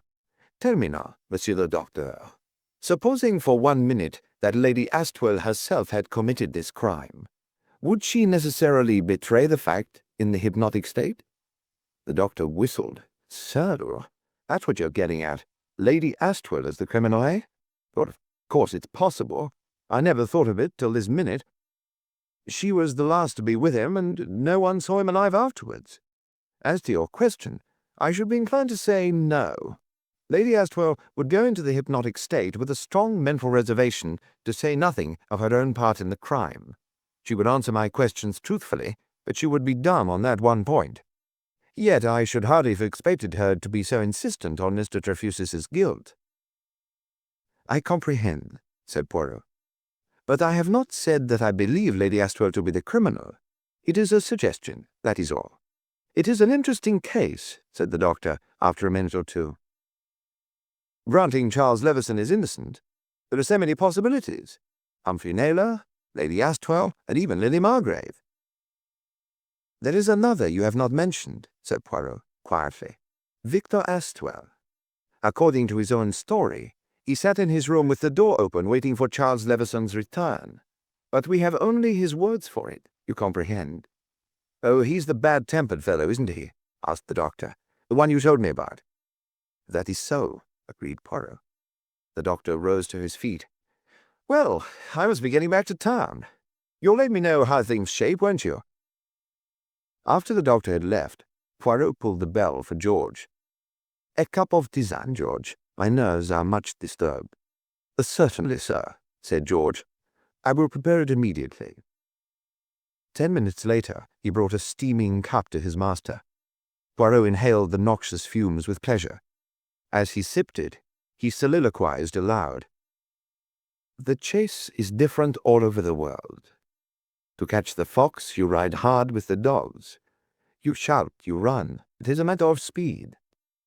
I have not shot the stag myself, but I understand that to do so, you crawl for many long, long hours upon your stomach. My friend Hastings has recounted the affair to me. Our method here, my good George, must be neither of these. Let us reflect upon the household cat. For many long, weary hours, he watches the mousehole. He makes no movement, he betrays no energy, but he does not go away. He sighed and put the empty cup down on its saucer. I told you to pack for a few days. Tomorrow, my good George, you will go to London and bring down what is necessary for a fortnight. Very good, sir, said George. As usual, he displayed no emotion. The apparently permanent presence of Hercule Poirot at Montrepos was disquieting to many people. Victor Astwell remonstrated with his sister-in-law about it. It's all very well, Nancy. You don't know what fellows are that kind of like. He's found jolly comfortable quarters here and is evidently going to settle down comfortably for about a month. charging you several guineas a day all the while." Lady Astwell's reply was to the effect that she could manage her own affairs without interference. Lily Margrave tried earnestly to conceal her perturbation. At the time she had felt sure that Poirot believed her story. Now she was not so certain. Poirot did not play an entirely quiescent game. On the 5th day of his sojourn, he brought down a small thumbograph album to dinner. As a method of getting the thumbprints of the household, it seemed a rather clumsy device, yet not perhaps so clumsy as it seemed, since no one could afford to refuse their thumbprints. Only after the little man had retired to bed did Victor Astwell state his views.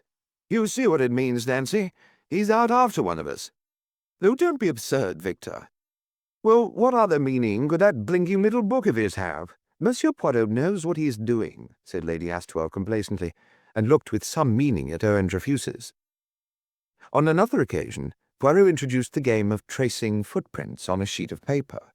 The following morning, going with his soft, cat-like tread into the library, the detective startled Owen Trefusis, who leapt from his chair as though he had been shot. "You really must excuse me, Mr. Poirot," he said primly, "but you have us on the jump." "Indeed? How is that?" demanded the little man innocently. "Or I will admit," said the secretary, "that I thought the case against Charles Levison utterly overwhelming. You apparently do not find it so." Poirot was standing looking out of the window. He turned suddenly to the other. "I shall tell you something, Monsieur Trefusis, in confidence." "Yes?" Poirot seemed in no hurry to begin. He waited a minute, hesitating. When he did speak, the opening words were coincident with the opening and shutting of the front door. For a man saying something in confidence, he spoke rather loudly, his voice drowning out the sound of footsteps in the hall outside. "I shall tell you this in confidence, Mr. Trefusis. There is new evidence. It goes to prove that when Charles Levison entered the tower room that night, Sir Reuben was already dead." The secretary stared at him.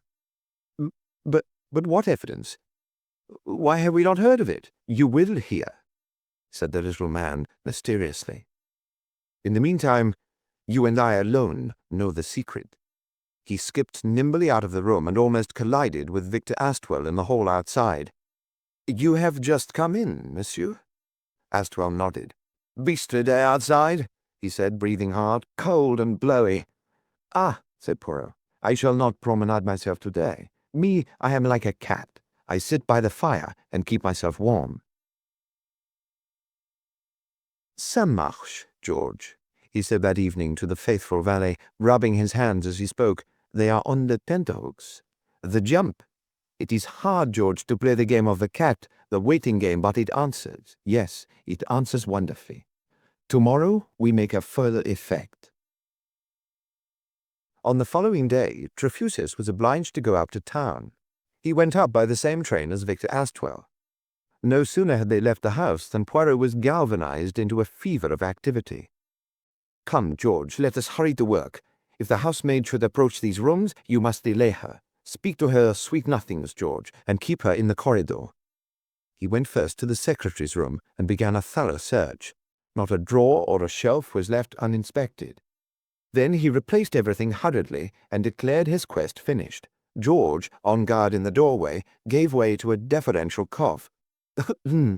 "If you'll excuse me, sir." "Yes, my good George. The shoes, sir. The 2 pairs of brown shoes were on the second shelf, and the patent leather ones were on the shelf underneath. In replacing them, you have reversed the order." "Marvellous," cried Poirot, holding up his hands. "But let us not distress ourselves over that. It is of no importance, I assure you, George. Never will Monsieur Trefusis notice such a trifling matter." "As you think, sir," said George. "It is your business to notice such things," said Poirot encouragingly, as he clapped the other on the shoulder. "It reflects credit upon you." The valet did not reply, and when later in the day the proceeding was repeated in the room of Mr. Victor Astwell, he made no comment on the fact that Mr. Astwell's underclothing was not returned to its drawers strictly according to plan. Yet in the second case, at least, events proved the valet to be right and Poirot wrong. Victor Astwell came storming into the drawing-room that evening. "Now, look here, you blasted little Belgian jackanapes. What do you mean by searching my room? What the devil do you think you're going to find there? I won't have it, do you hear? That's what comes of having a fidgeting little spy in the house." Poirot's hands spread themselves out eloquently as his words tumbled one over the other. He offered 100 apologies, 1,000, a million. He had been maladroit, officious, he was confused. He had taken an unwarranted liberty. In the end, the infuriated gentleman was forced to subside, still growling. And that evening, sipping his tisane, Poirot murmured to George, "It marches, my good George. Yes, it marches."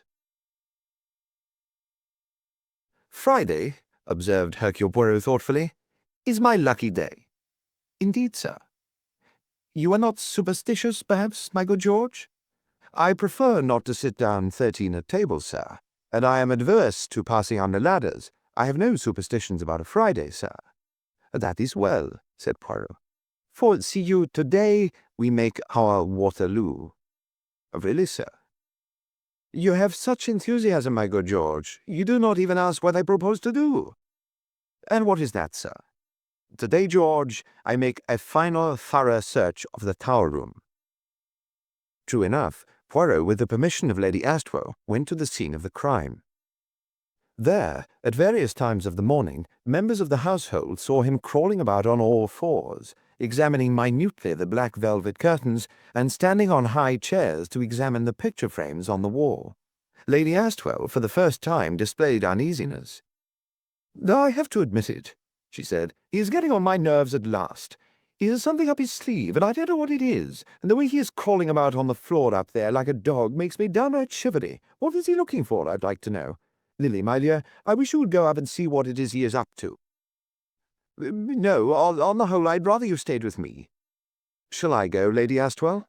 asked the secretary, rising from the desk. "If you would, Mr. Trefusis." Owen Trefusis left the room and mounted the stairs to the tower room. At first glance, he thought the room was empty. There was certainly no sign of Hercule Poirot there. He was just returning to go down again when a sound caught his ears. He then saw the little man halfway down the spiral staircase that led to the bedroom above. He was on his hands and knees. In his left hand was a little pocket lens, and through this he was examining minutely something on the woodwork beside the stair carpet. As the secretary watched him, he uttered a sudden grunt and slipped the lens into his pocket. He then rose to his feet, holding something between his finger and thumb. At that moment he became aware of the secretary's presence. "Aha, Monsieur Trefusis. I didn't hear you enter." He was in that moment a different man. Triumph and exultation beamed all over his face. Trefusis stared at him in surprise. "What is the matter, Monsieur Poirot? You look very pleased." The little man puffed out his chest. "Yes, indeed. See you, I have at last found that which I have been looking for from the beginning. I have here, between my finger and thumb, the one thing necessary to convict the criminal." "Then," the secretary raised his eyebrows, "it was not Charles Levison." "It was not Charles Levison," said Poirot. "Until this moment, though I know the criminal, I am not sure of his name. But at last all is clear." He stepped down the stairs and tapped the secretary on the shoulder. "I am obliged to go to London immediately. Speak to Lady Astwell for me. Will you request of her that everyone should be assembled in the tower room this evening at 9 o'clock? I shall be there then, and I shall reveal the truth. Ah me, but I am well content." And breaking into a fantastic little dance, he skipped from the tower room. Trefusis was left staring after him. A few minutes later, Poirot appeared in the library, demanding if anyone could supply him with a little cardboard box. "Unfortunately, I have not such a thing with me," he explained, "and there is something of great value that it is necessary for me to put inside." From one of the drawers in the desk, Trefusis produced a small box, and Poirot professed himself highly delighted with it. He hurried upstairs with his treasure trove. Meeting George on the landing, he handed the box to him. "There is something of great importance inside," he explained. "Place it, my good George, in the second drawer of my dressing-table, beside the jewel case that contains my pearl studs."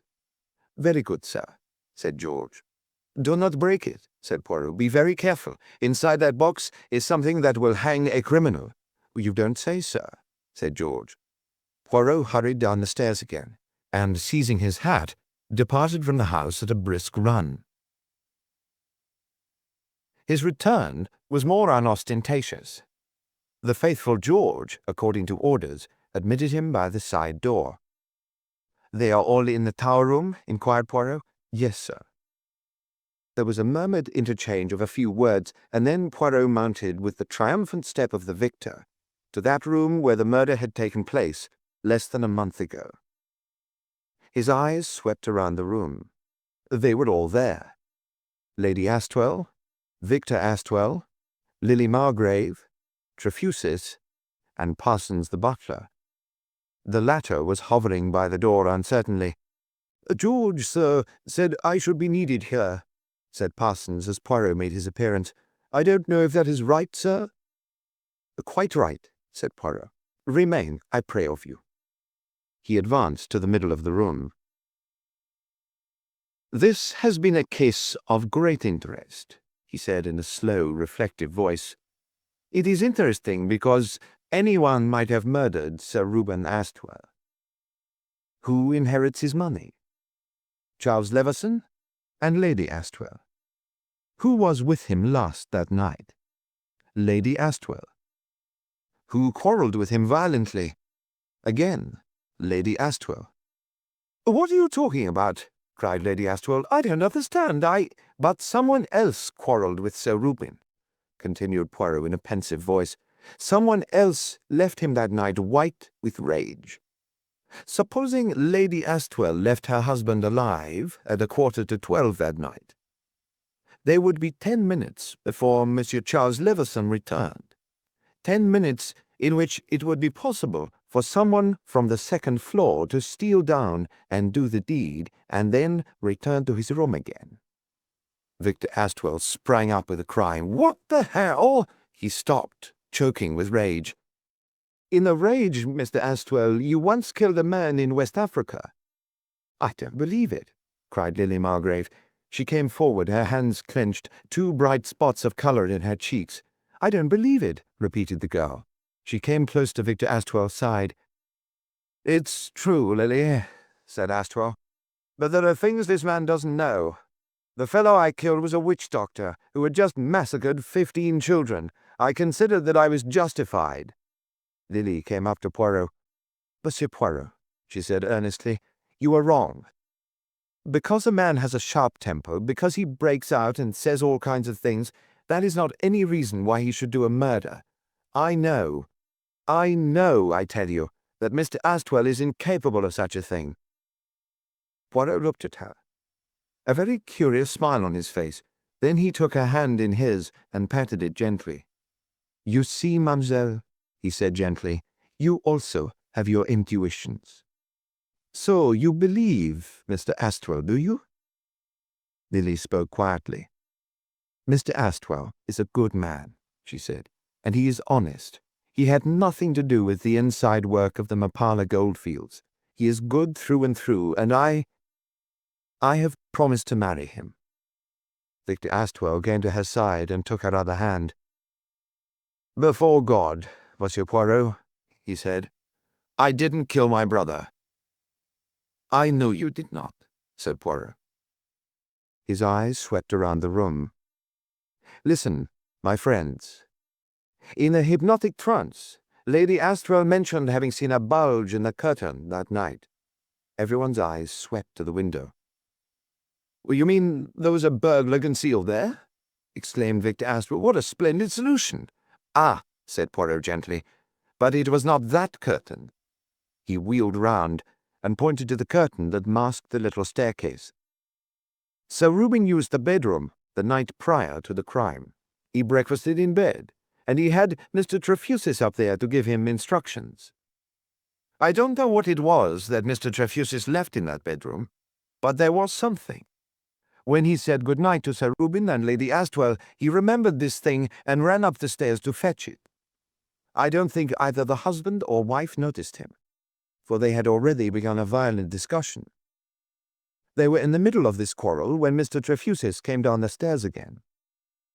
The things they were saying to each other were of so intimate and personal in nature that Mr. Trefusis was placed in a very awkward position. It was clear to him that they imagined he had left the room some time ago. Fearing to arouse Sir Reuben's anger against himself, he decided to remain where he was and slip out later. He stayed there, behind the curtain, and as Lady Astwell left the room, she subconsciously noticed the outline of his form there. When Lady Astwell had left the room, Trefusis tried to steal out unobserved, but Sir Reuben happened to turn his head and became aware of the secretary's presence. Already in a bad temper, Sir Reuben hurled abuse at his secretary and accused him of deliberately eavesdropping and spying. Messieurs et mesdames, I am a student of psychology. All through this case, I have looked not for the bad-tempered man or woman, for bad temper is its own safety valve. He who can bark does not bite. No. I have looked for the good-tempered man, for the man who is patient and self-controlled, for the man who for 9 years has played the part of the underdog. There is no strain so great as that which has endured for years. There is no resentment like that which accumulates slowly. For 9 years, Sir Reuben has bullied and browbeaten his secretary, and for 9 years that man has endured in silence. But there comes a day when at last the strain reaches its breaking point. Something snaps. It was so that night. Sir Reuben sat down at his desk again, but the secretary, instead of turning humbly and meekly to the door, picks up the heavy wooden club and strikes down the man who had bullied him once too often. He turned to Trefusis, who was staring at him as though turned to stone. It was so simple, your alibi. Mr. Astwell thought you were in your room, but no one saw you go there. You were just stealing out after striking down Sir Reuben when you heard a sound, and you hastened back to cover behind the curtain. You were behind there when Charles Leveson entered the room. You were there when Lily Margrave came. It was not till long after that you crept up through a silent house to your bedroom. Do you deny it? Trefusis began to stammer. I never... let us finish this. For 2 weeks now, I have played the comedy. I have showed you the net closing slowly around you, the fingerprints, the footprints, the search of your room with the things artistically replaced. I have struck terror into you with all of this. You have lain awake at night fearing and wondering, did you leave a fingerprint in the room or a footprint somewhere? Again and again you have gone over the events of that night, wondering what you have done or left undone, and so I brought you to the state where you made a slip. I saw the fear leap into your eyes today when I picked up something from the stairs where you had stood hidden that night. Then I made a great parade, the little box, the entrusting of it to George, and they go out. Poirot turned towards the door. George? I am here, sir. The valet came forward. Will you tell these ladies and gentlemen what my instructions were?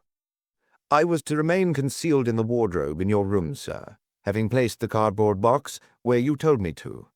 At 3:30 this afternoon, sir, Mr. Trefusis entered the room.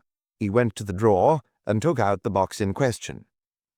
And in that box, continued Poirot, was a common pin. Me? I always speak the truth. I did pick up something on the stairs this morning. That is your English saying, is it not? See a pin and pick it up. All the day you'll have good luck. Me, I have had good luck. I have found the murderer. He turned to the secretary. You see, he said gently, you betrayed yourself. Suddenly, Trefusis broke down. He sank into a chair, sobbing, his face buried in his hands. I was mad, he groaned. I was mad, but oh my God, he badgered and bullied me beyond bearing. For years I hated and loathed him. I knew, cried Lady Astwell. She sprang forward, her face irradiated with savage triumph. I knew that man had done it. She stood there, savage and triumphant. And you were right, said Poirot. One may call things by different names, but the fact remains your intuition, Lady Astwell, proved correct. I felicitate you.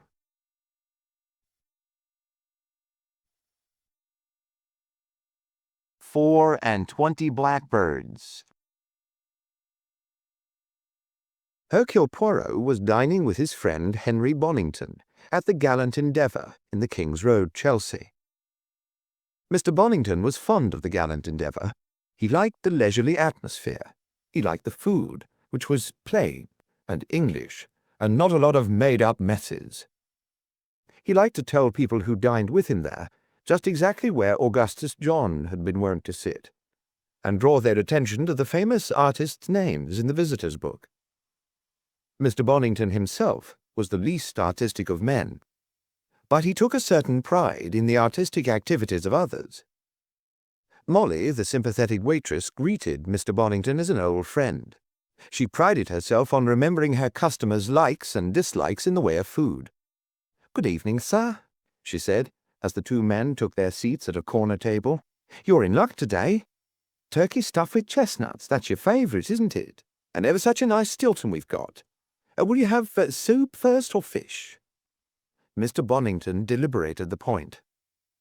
He said to Poirot warningly as the latter studied the menu, "None of your French kickshaws now. Good, well-cooked English food." "My friend," Hercule Poirot waved his hand, "I ask no better. I put myself in your hands unreservedly." "Ah, well, replied Mr. Bonington, and gave careful attention to the matter. These weighty matters and the question of wine settled, Mr. Bonington leaned back with a sigh and unfolded his napkin as Molly sped away. "Good girl, that," he said approvingly. "Was quite a beauty once. Artists used to paint her. She knows about food, too, and that's a great deal more important. Women are very unsound on food, as a rule. There's many a woman, if she goes out with a fellow she fancies, won't even notice what she eats. She'll just order the first thing she sees." Hercule Poirot shook his head. "C'est terrible." "Men aren't like that, thank God," said Mr. Bonington complacently. "Never?" There was a twinkle in Hercule Poirot's eye. "Well, perhaps when they're very young," conceded Mr. Bonington. "Young puppies, young fellows nowadays are all the same. No guts, no stamina. I've no use for the young. And they," he added with strict impartiality, "have no use for me. Perhaps they're right, but to hear some of these young fellows talk, you think no man had a right to be alive after 60. From the way they go on, you'd wonder more of them didn't help their elderly relations out of the world." "It is possible," said Hercule Poirot, "that they do." "Nice mind you've got, Poirot, I must say. All this police work saps your ideals." "Tout de même," he said, "it would be interesting to make a table of accidental deaths over the age of 60. I assure you it would raise some curious speculations in your mind. The trouble with you is you started going to look for crime instead of waiting for crime to come to you." "I apologize," said Poirot. "I talk what you call the shop. Tell me, my friend, of your own affairs. How does the world go with you?" "Mess," said Mr. Bonington. "That's what's the matter with the world nowadays. Too much mess, and too much fine language. The fine language helps to conceal the mess, like a highly flavoured sauce concealing the fact that the fish underneath is none of the best. Give me an honest fillet of sole and no messy sauce over it." It was given him at that moment by Molly, and he grunted approval. "Ah, you know just what I like, my girl," he said. "Well, you come here pretty regular, don't you, sir? I ought to know what you like." Hercule Poirot said, "Do people then always like the same things? Don't they like a change sometimes?" "Oh, not gentlemen, sir. Ladies like variety. Gentlemen always like the same thing." "What did I tell you?" grunted Bonington. "Women are fundamentally unsound where food is concerned." He looked round the restaurant. "The world's a funny place. See that odd-looking old fellow with the beard in the corner? Molly will tell you he's always here on Tuesdays and Thursday nights. He has come here for close on 10 years now. He's a kind of landmark in the place, yet nobody here knows his name, or where he lives, or what his business is. It's odd when you come to think of it." When the waitress brought the portions of turkey, he said, "I see you've still got old Father Time over there." "Oh, that's right, sir. Tuesdays and Thursdays his days are. Not but what he came in here on a Monday last week. It quite upset me. I felt I'd got my dates wrong, that it must be Tuesday without my knowing it. But he came in the next night as well. So the Monday was just a kind of extra, so to speak." "An interesting deviation from habit," murmured Poirot. "I wonder what the reason is." "Well, sir, if you ask me, I think he'd had some kind of upset or worry." "Why did you think that? His manner?" "Well, no, sir, not his manner exactly. He was very quiet, as he always is. Never says much except good evening when he comes and goes. No, it was his order. His order? Or I dare say you gentlemen will laugh at me. Molly flushed up. But when a gentleman's been here for 10 years, you get to know what he likes and dislikes. He never could bear suet pudding or blackberries, and I've never known him take thick soup, but on that Monday night he ordered thick tomato soup, beefsteak and kidney pudding, and blackberry tart. Seemed as though he just didn't notice what he'd ordered. Do you know, said Hercule Poirot, I find that extraordinarily interesting. Molly looked gratified, and departed. Well, Poirot, said Henry Bollington with a chuckle, let's have a few deductions from you. All in your best manner. I would prefer to hear yours first. Oh, you want me to be Watson, eh? Well, old fellow went to a doctor, and the doctor changed his diet. To thick tomato soup, steak and kidney pudding, and blackberry tart? I cannot imagine any doctor doing that. Don't believe it, old boy. Doctors will put you onto anything. That is the only solution that occurs to you? Henry Bollington said, Well, seriously, I suppose there's only one explanation possible. Our unknown friend was in the grip of some powerful mental emotion. He was so perturbed by it that he literally did not notice what he was ordering or eating. He paused a minute and then said, You'll be telling me next you know just what was on his mind. You'll say perhaps he was making up his mind to commit a murder. He laughed at his own suggestion. Hercule Poirot did not laugh. It was some 3 weeks later that Hercule Poirot and Bollington met again. This time their meeting was in the Tube. They nodded to each other, swaying about, hanging on to adjacent straps. Then at Piccadilly Circus there was a general exodus, and they found seats right at the forward end of the car. A peaceful spot, since nobody passed in or out that way. "Oh, that's better," said Mr. Bollington. "Selfish lot, the human race. They won't pass up the car, however much you ask 'em." Hercule Poirot shrugged his shoulders. "What will you?" he said. "Life is too uncertain."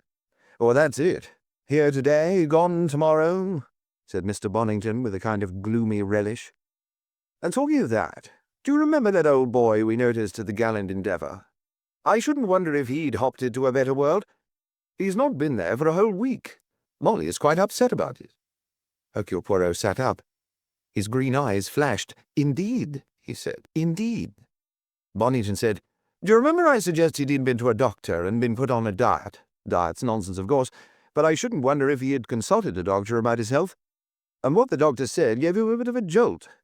That would account for him ordering things off the menu without noticing what he was doing. Quite likely the jolt he got hurried him out of the world sooner than he would have gone otherwise. Doctors ought to be careful what they tell a chap." "They usually are," said Hercule Poirot. "This is my station," said Bollington. "Bye-bye. Don't suppose we shall ever know who the old boy was, not even his name. Funny world." He hurried out of the carriage. Hercule Poirot, sitting frowning, looked as though he did not think it was such a funny world. He went home and gave certain instructions to his faithful valet, George. Hercule Poirot ran his finger down a list of names. It was a record of deaths within a certain area. Poirot's fingers stopped. Henry Gascoigne, 69. I might try him first. Later in the day, Hercule Poirot was sitting in Dr. McAndrew's surgery just off the King's Road. McAndrew was a tall, red-haired Scotsman with an intelligent face. "Gascoigne," he said. "Yes, that's right. Eccentric old bird. Lived alone in one of those derelict old houses that are being cleared away in order to build a block of modern flats. I hadn't attended him before, but I'd seen him about, and I knew who he was. It was the dairy people got the wind up first. The milk bottles began to pile up outside. In the end, the people next door sent word to the police, and they broke the door in and found him. He'd pitched down the stairs and broken his neck. Had on an old dressing gown with a ragged cord. Might easily have tripped himself up with it." "I see," said Hercule Poirot. "It was quite simple, an accident." "That's right." "Had he any relations?" "Oh, there was a nephew who used to come along and see his uncle about once a month. Lorimer, his name is. George Lorimer. He's a medico himself. Lives at Wimbledon." Was he upset at the old man's death? Oh, I don't know that I'd say he was upset. I mean, he had an affection for the old man, but he didn't really know him very well. How long had Mr. Gascoigne been dead when you saw him? Ah, said Dr. McAndrew, this is where we get official. Not less than 48 hours and not more than 72 hours. He was found on the morning of the 6th. Actually, we are closer than that. He'd got a letter in the pocket of his dressing gown, written on the 3rd, posted in Wimbledon that afternoon. Would have been delivered somewhere around 9:20 p.m. That puts the time of death at after 9:20 on the evening of the 3rd. That agrees with the contents of the stomach and the processes of digestion. He had had a meal about 2 hours before death. I examined him on the morning of the 6th, and his condition was quite consistent with death having occurred about 60 hours previously, round about 10 p.m. on the 3rd. It all seems very consistent. Tell me, when was he last seen alive? He was seen in the King's Road about 7 o'clock that same evening, Thursday the 3rd, and he dined at the Gallant Endeavour restaurant at 7:30.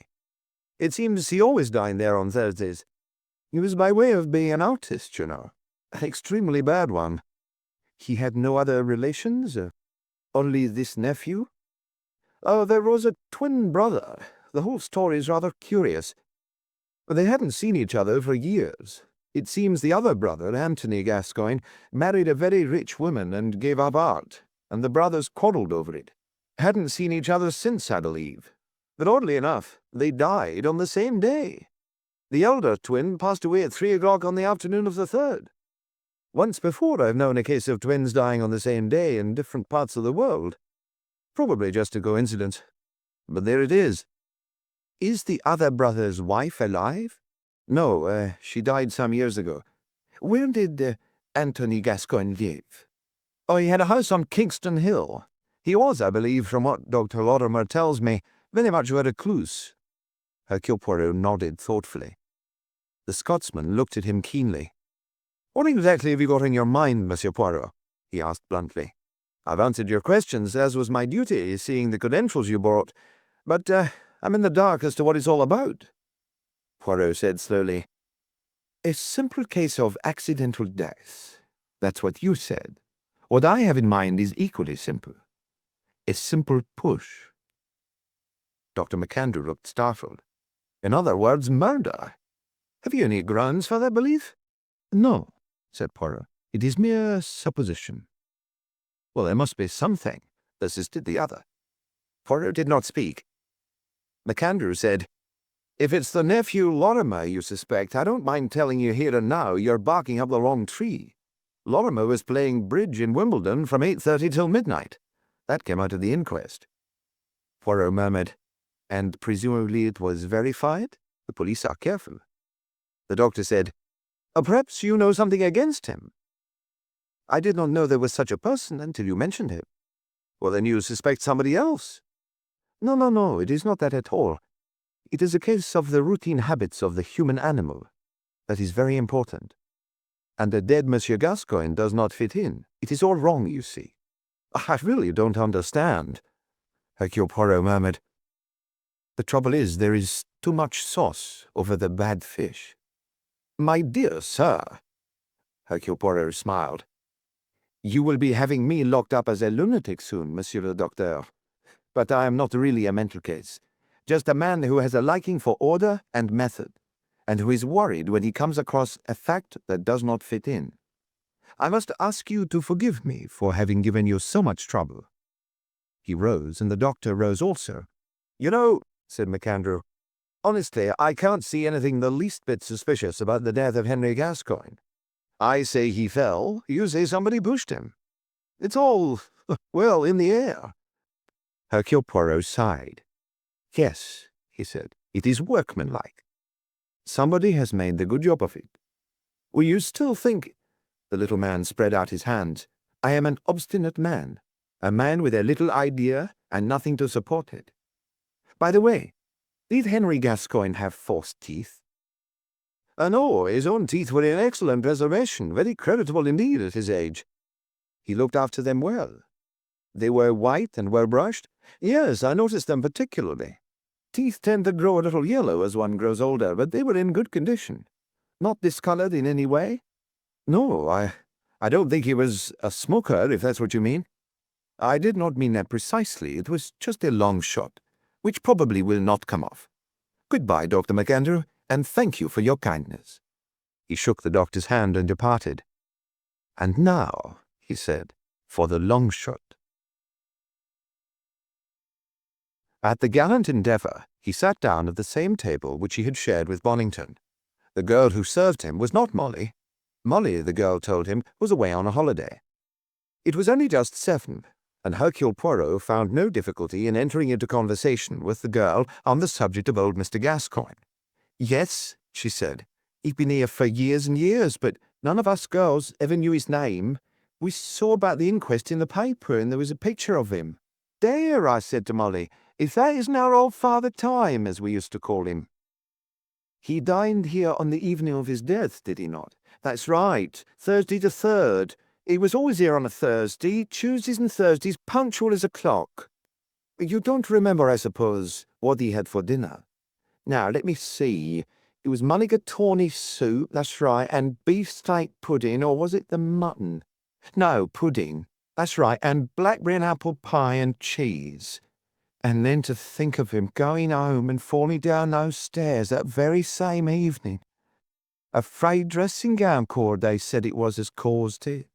Course his clothes were always something awful, old-fashioned and put on anyhow, and all tattered. And yet he had a kind of air all the same, as though he was somebody. Oh, we get all sorts of interesting customers here. She moved off. Hercule Poirot ate his filleted sole. His eyes showed a green light. It is odd, he said to himself, how the cleverest people slip over details. Bonington will be interested. But the time had not yet come for leisurely discussion with Bonington. Armed with introductions from a certain influential quarter, Hercule Poirot found no difficulty at all in dealing with the coroner for the district. A curious figure, the deceased man Gascoigne, he observed. A lonely, eccentric old fellow. But his decease seems to arouse an unusual amount of attention. He looked with some curiosity at his visitor as he spoke. Hercule Poirot chose his words carefully. There are circumstances connected with it, monsieur, which make investigation desirable. Well, how can I help you? It is, I believe, within your province to order documents produced in your court to be destroyed or to be impounded, as you think fit. A certain letter was found in the pocket of Henry Gascoigne's dressing-gown, was it not? That is so. A letter from his nephew, Dr. George Lorimer? Quite correct. The letter was produced at the inquest as helping to fix the time of death. Which was corroborated by the medical evidence? Exactly. Is that letter still available? Hercule Poirot waited rather anxiously for the reply. When he heard that the letter was still available for examination, he drew a sigh of relief. When it was finally produced, he studied it with some care. It was written in a slightly cramped handwriting, with a stylographic pen. It ran as follows. Dear Uncle Henry, I am sorry to tell you that I have had no success as regards Uncle Antony. He showed no enthusiasm for a visit from you, and would give me no reply to your request that he would let bygones be bygones. He is, of course, extremely ill, and his mind is inclined to wander. I should fancy that the end is very near. He seemed hardly to remember who you were. I am sorry to have failed you, but I can assure you that I did my best. Your affectionate nephew, George Lorimer. The letter itself was dated 3rd November. Poirot glanced at the envelope's postmark. 4:30 p.m., 3rd November.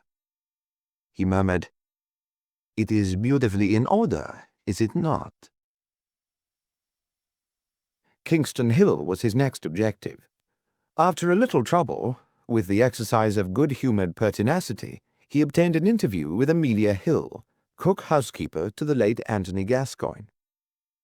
Mrs. Hill was inclined to be stiff and suspicious at first, that the charming geniality of this strange-looking foreigner would have had its effect on a stone. Mrs. Amelia Hill began to unbend. She found herself, as had so many other women before her, pouring out her troubles to a really sympathetic listener. For 14 years she had had charge of Mr. Gascoigne's household. Not an easy job. No, indeed. Many a woman would have quailed under the burdens she had had to bear. Eccentric the poor old gentleman was, and no denying it. Remarkably close with his money. A kind of mania with him it was, and he as rich a gentleman as might be. But Mrs. Hill had served him faithfully, and put up with his ways, and naturally she'd expected, at any rate, a remembrance. But no, nothing at all. Just an old will that left all his money to his wife, and if she predeceased him, then everything to his brother Henry. A will made years ago. It didn't seem fair. Gradually, Hercule Poirot detached her from her main theme of unsatisfied cupidity. It was indeed a heartless injustice. Mrs. Hill could not be blamed for feeling hurt and surprised. It was well known that Mr. Gascoigne was tight-fisted about money. It had even been said that the dead man had refused his only brother assistance. Mrs. Hill probably knew all about that. "Was it that Dr. Lorimer came to see him about?"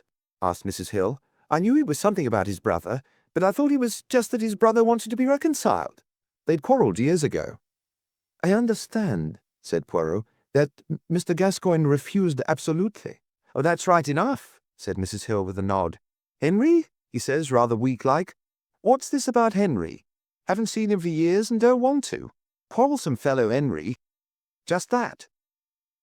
The conversation then reverted to Mrs. Hill's own special grievances, and the unfeeling attitude of the late Mr. Gascoigne's solicitor. With some difficulty, Hercule Poirot took his leave without breaking off the conversation too abruptly.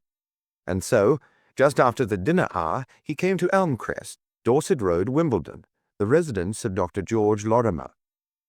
The doctor was in.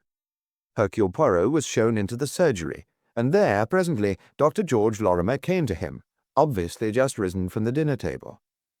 "I am not a patient, doctor," said Hercule Poirot, "and my coming here is perhaps somewhat of an impertinence, but I'm an old man, and I believe in plain and direct dealing. I do not care for lawyers and their long-winded, roundabout methods." He had certainly aroused Lorimer's interest. The doctor was a clean-shaven man of middle height. His hair was brown, but his eyelashes were almost white, which gave his eyes a pale, boiled appearance. His manner was brisk, and not without humour. "Lawyers," he said, raising his eyebrows, "hate the fellows. You rouse my curiosity, my dear sir. Pray sit down." Poirot did so, and then produced one of his professional cards, which he handed to the doctor. George Lorimer's white eyelashes blinked. Poirot leaned forward confidentially. "A good many of my clients are women," he said. "Well, naturally," said George Lorimer, with a slight twinkle. "As you say, naturally," agreed Poirot. "Women distrust the official police. They prefer private investigations. They do not want to have their troubles made public. An elderly woman came to consult me a few days ago. She was unhappy about a husband she'd quarrelled with many years before. This husband of hers was your uncle, the late Mr. Gascoigne." George Lorimer's face went purple. "My uncle? Nonsense. His wife died many years ago. Not your uncle, Mr. Anthony Gascoigne. Your uncle, Mr. Henry Gascoigne." "Uncle Henry? But he wasn't married?" "Oh, yes, he was," said Hercule Poirot, lying unblushingly. "Not a doubt of it. The lady even brought along her marriage certificate." "It's a lie," cried George Lorimer. His face was now as purple as a plum. "I don't believe it. You're an impudent liar." "It is too bad, is it not?" said Poirot. "You have committed murder for nothing." "Murder?" Lorimer's voice quavered. His pale eyes bulged with terror. "By the way," said Poirot, "I see you have been eating blackberry tart again. An unwise habit. Blackberries are said to be full of vitamins, but they may be deadly in other ways. On this occasion, I rather fancy they have helped to put a rope around a man's neck. Your neck, Dr. Lorimer." "You see, mon ami, where you went wrong was over your fundamental assumption." Hercule Poirot, beaming placidly across the table at his friend, waved an expository hand. "A man under severe mental stress doesn't choose that time to do something he's never done before. His reflexes just follow the track of least resistance.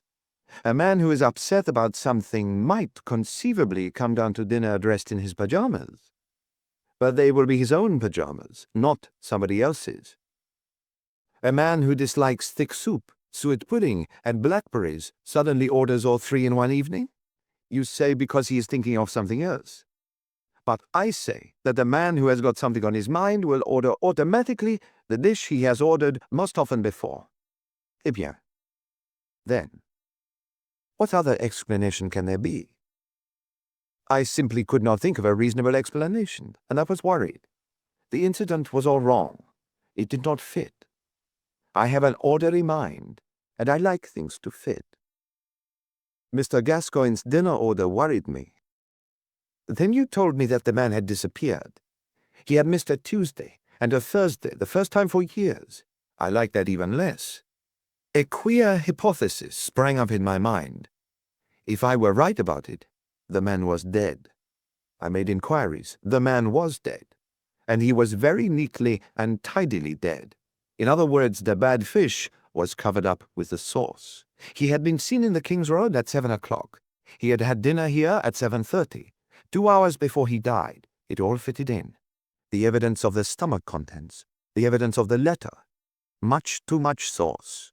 You couldn't see the fish at all. Devoted nephew wrote the letter. Devoted nephew had beautiful alibi for time of death. Death very simple. A fall down the stairs. Simple accident? Simple murder? Everyone says the former. Devoted nephew only surviving relative. Devoted nephew will inherit. But is there anything to inherit? Uncle notoriously poor. But there is a brother, and brother in his time had married a rich wife. And brother lives in a big rich house on Kingston Hill, so it would seem that rich wife must have left him all her money. You see the sequence. Rich wife leaves money to Anthony. Anthony leaves money to Henry. Henry's money goes to George. A complete chain. Well, all very pretty in theory, said Bollington. But what did you do? Once you know, you can usually get hold of what you want. Henry had died 2 hours after a meal. That is all the inquest really bothered about. But supposing the meal was not dinner, but lunch. Put yourself in George's place. George wants money badly. Anthony Gascoigne is dying. But his death is no good to George. His money goes to Henry, and Henry Gascoigne may live for years. So Henry must die too, and the sooner the better. But his death must take place after Anthony's, and at the same time George must have an alibi. Henry's habit of dining regularly at a restaurant on 2 evenings of the week suggests an alibi to George. Being a curious fellow, he tries out his plan first. He impersonates his uncle on Monday evening at the restaurant in question. It goes without a hitch. Everyone there accepts him as his uncle. He is satisfied. He has only to wait until Uncle Anthony shows definite signs of pegging out. The time comes. He writes a letter to his uncle on the afternoon of the 2nd November, but dates it the 3rd. He comes up to town on the afternoon of the 3rd, calls on his uncle, and carries his scheme into action. A sharp shove, and down the stairs goes Uncle Henry. George hunts about for the letter he has written and shoves it in the pocket of his uncle's dressing gown. At 7:30 he has left the gallant endeavour. Beard, bushy eyebrows, all complete. Undoubtedly, Mr. Henry Gascoigne is alive at 7:30. Then a rapid metamorphosis in a lavatory and back full speed in his car to Wimbledon and an evening of bridge. The perfect alibi. Mr. Bollington looked at him. But the postmark on the letter? Oh, that was very simple. The postmark was smudgy. Why? It had been altered with lamp black from 2nd November to 3rd November. You would not notice it unless you were looking for it. And finally, there were the blackbirds. Blackbirds? 24 blackbirds baked in a pie. Or blackberries, if you prefer to be literal. George, you comprehend, was after all not quite a good enough actor. Do you remember the fellow who blacked himself all over to play Othello? That is the kind of actor you have got to be in crime. George looked like his uncle, and walked like his uncle, and spoke like his uncle, and had his uncle's beard and eyebrows. But he forgot to eat like his uncle. He ordered the dishes that he himself liked. Blackberries discolor the teeth. The corpse's teeth were not discolored. and yet Henry Gascoigne ate blackberries at the Gallant Endeavour that night. But there were no blackberries in the stomach. I asked this morning, and George had been fool enough to keep the beard and the rest of the makeup. Ha! Plenty of evidence once you look for it. I called on George and rattled him. That finished it. He had been eating blackberries again, by the way.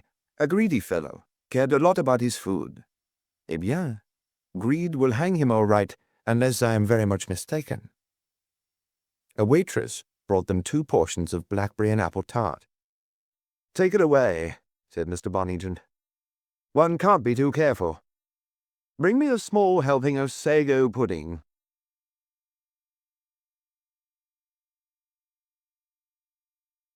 The Dream. Hercule Poirot gave the house a steady, appraising glance. His eyes wandered a moment to its surroundings. The shops, the big factory building on the right, the blocks of cheap mansion flats opposite. Then once more his eyes returned to Northway House, a relic of an earlier age, an age of space and leisure, when green fields had surrounded its well-bred arrogance. Now it was an anachronism, submerged and forgotten in the hectic sea of modern London, and not one man in 50 could have told you where it stood. Furthermore, very few people could have told you to whom it belonged, though its owner's name would have been recognized as one of the world's richest men. But money can quench publicity as well as flaunt it. Benedict Farley, that eccentric millionaire, chose not to advertise his choice of residence. He himself was rarely seen, seldom making a public appearance. From time to time, he appeared at board meetings, his lean figure, beaked nose, and rasping voice easily dominating the assembled directors. Apart from that, he was just a well-known figure of legend. There were his strange meannesses, his incredible generosities, as well as more personal details, his famous patchwork dressing gown, now reputed to be 28 years old, his invariable diet of cabbage soup and caviar, his hatred of cats. All these things the public knew. Hercule Poirot knew them also. It was all he did know of the man he was about to visit. The letter, which was in his coat pocket, told him little more. After surveying this melancholy landmark of a past age for a minute or two in silence, he walked up the steps to the front door and pressed the bell, glancing as he did so at the neat wristwatch which had at last replaced an old favorite, the large turnip-faced watch of earlier days. Yes, it was exactly 9:30. As ever, Hercule Poirot was exact to the minute. The door opened after just the right interval. A perfect specimen of the genus butler stood outlined against the lighted hall. "Mr. Benedict Farley?" asked Hercule Poirot. The impersonal glance surveyed him from head to foot, inoffensively but effectively. En gros et en détail, thought Hercule Poirot to himself with appreciation. "You have an appointment, sir?" asked the suave voice. "Yes." "Your name, sir?" "Monsieur Hercule Poirot." The butler bowed and drew back. Hercule Poirot entered the house. The butler closed the door behind him. But there was yet one more formality before the deft hands took hat and stick from the visitor. "You will excuse me, sir. I was to ask for a letter." With deliberation, Poirot took from his pocket the folded letter and handed it to the butler. The latter gave it a mere glance and then returned it with a bow. Hercule Poirot returned it to his pocket. Its contents were simple. Northway House, W8. Monsieur Hercule Poirot. Dear Sir, Mr. Benedict Farley would like to have the benefit of your advice. If convenient to yourself, he would be glad if you would call upon him at the above address at 9:30 tomorrow, Thursday, evening. Yours truly, Hugo Cornworthy, Secretary. P.S. Please bring this letter with you. Deftly, the butler relieved Poirot of hat, stick, and overcoat. He said, "Will you please come up to Mr. Cornworthy's room?" He led the way up the broad staircase. Poirot followed him, looking with appreciation at such objets d'art as were of an opulent and florid nature. His taste in art was always somewhat bourgeois. On the first floor, the butler knocked on a door. Hercule Poirot's eyes rose very slightly. It was the first jarring note.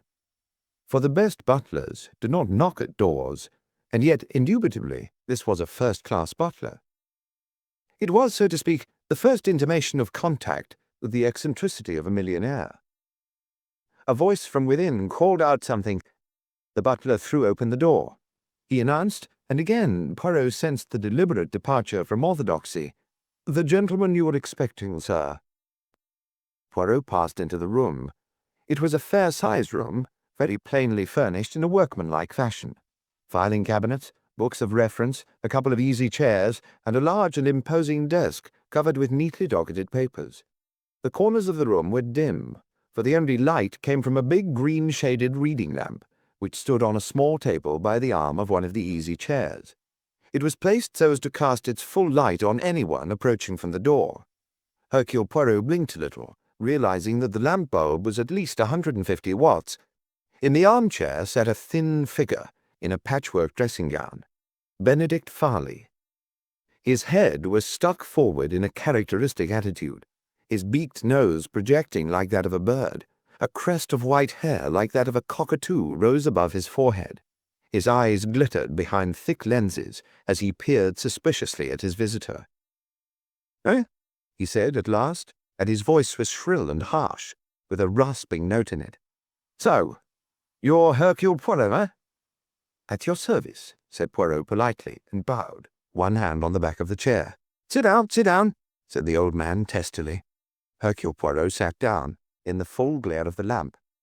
From behind it, the old man seemed to be studying him attentively. "How do I know you're Hercule Poirot, eh?" he demanded fretfully. "Tell me that, eh?" Once more Poirot drew the letter from his pocket and handed it to Farley. "Yes," admitted the millionaire grudgingly. "That's it. That's what I got corn with you to write." He folded it up and tossed it back. "So, you're the fellow, are you?" With a little wave of his hand, Poirot said, "I assure you there is no deception." Benedict Farley chuckled suddenly. "That's what the conjurer says before he takes the goldfish out of the hat, saying that is part of the trick, you know." Poirot did not reply. Farley said suddenly, "Think I'm a suspicious old man, eh? So I am. Don't trust anybody, that's my motto. Can't trust anybody when you're rich. No, doesn't do." "You wished," Poirot hinted gently, "to consult me." The old man nodded. "Go to the expert. Don't count the cost. You'll notice, Monsieur Poirot, I haven't asked your fee. I'm not going to. Send me in the bill later. I shan't cut up rough over it. Damn fools at the dairy thought they could charge me 2 and 9 for eggs when 2 and 7's the market price. Lot of swindlers. I won't be swindled. But the man at the top's different. He's worth the money. I'm at the top myself. I know." Hercule Poirot made no reply. He listened attentively, his head poised a little on one side. Behind his impassive exterior, he was conscious of a feeling of disappointment. He could not exactly put his finger on it. So far, Benedict Farley had run true to type. That is, he had conformed to the popular idea of himself. And yet, Poirot was disappointed. "The man," he said disgustedly to himself, "is a mountebank. Nothing but a mountebank." He had known other millionaires, eccentric men too, but in nearly every case he had been conscious of a certain force, an inner energy that had commanded his respect. If they had worn a patchwork dressing-gown, it would have been because they liked wearing such a dressing-gown. The dressing-gown of Benedict Farley, or so it seemed to Poirot, was essentially a stage property, and the man himself was essentially stagey, for every word he spoke was uttered, so Poirot felt assured, sheerly for effect. He repeated again unemotionally, "You wish to consult me, Mr. Farley?" Abruptly the millionaire's manner changed. He leaned forward. His voice dropped to a croak. Yes. I want to hear what you've got to say, what you think. Go to the top. That's my way. The best doctor, the best detective. It's between the two of them." "As yet, monsieur, I do not understand." "Naturally," snapped Farley. "I haven't begun to tell you." He leaned forward once more and shot out an abrupt question. "What do you know, Monsieur Poirot, about dreams?" The little man's eyebrows rose. Whatever he had expected, it was not this. "For that, Monsieur Farley, I should recommend Napoleon's Book of Dreams, or the latest practicing psychologist from Harley Street." Benedict Farley said soberly, "I've tried both." There was a pause. Then the millionaire spoke, at first almost in a whisper. Then, with a voice growing higher and higher, It's the same dream, night after night. And I'm afraid, I tell you, I'm afraid. It's always the same. I'm sitting in my room next door to this, sitting at my desk writing. There's a clock there, and I glance at it and see the time, exactly 28 minutes past 3, always the same time, you understand? And when I see the time, Monsieur Poirot, I know I've got to do it. I don't want to do it. I loathe doing it, but I've got to. His voice had risen shrilly. Unperturbed, Poirot said, "And what is it that you have to do?" "At 28 minutes past 3, Benedict Farley said hoarsely, "I open the second drawer down on the right of my desk, take out the revolver that I keep there, load it, and walk over to the window, and then... "Yes," Benedict Farley said in a whisper, "then I shoot myself." There was silence. Then Poirot said, "That is your dream?" "Yes."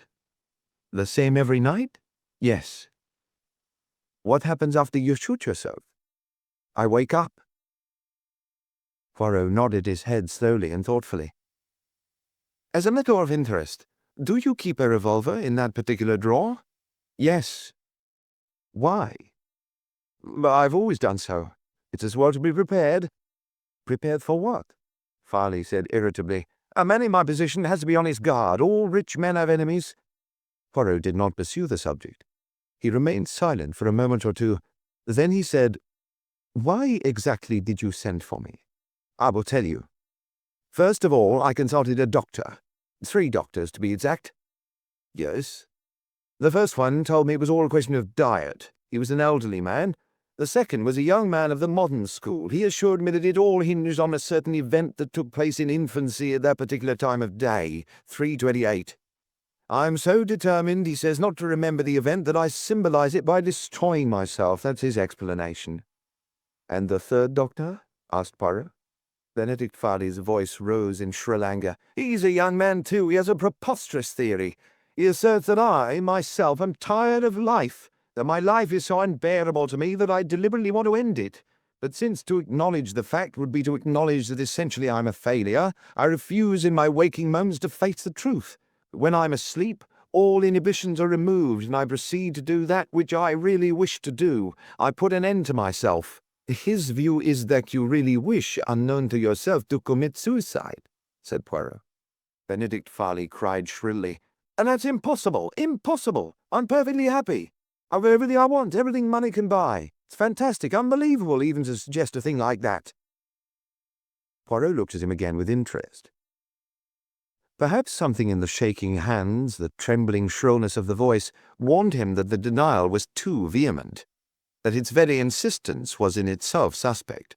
He contented himself with saying, "And where do I come in, monsieur?" Benedict Farley calmed down suddenly. He tapped with an emphatic finger on the table beside him. "There's another possibility. And if it's right, you're the man to know about it. You're famous. You've had hundreds of cases. Fantastic, improbable cases. You know if anyone does." "Know what?" Farley's voice dropped to a whisper. "Supposing someone wants to kill me. Could they do it this way? Could they make me dream that dream night after night?" "Hypnotism, you mean?" "Yes." Hercule Poirot considered the question. "It would be possible, I suppose," he said at last. "It is more a question for a doctor." "You don't know of such a case in your experience?" "Not precisely on those lines, no." "You see what I'm driving at? I'm made to dream the same dream night after night, and then, one day the suggestion's too much for me, and I act upon it. I do what I've dreamed of so often. Kill myself." Slowly, Hercule Poirot shook his head. "You don't think that's possible?" asked Farley. "Possible?" Poirot shook his head. "That is not a word I care to meddle with." "But you think it improbable?" "Most improbable." Benedict Farley murmured, "The doctor said so too." Then his voice, rising shrilly again, he cried out, "But why do I have this dream? Why? Why?" Hercule Poirot shook his head. Benedict Farley said abruptly, "You're sure you've never come across anything like this in your experience?" "Never."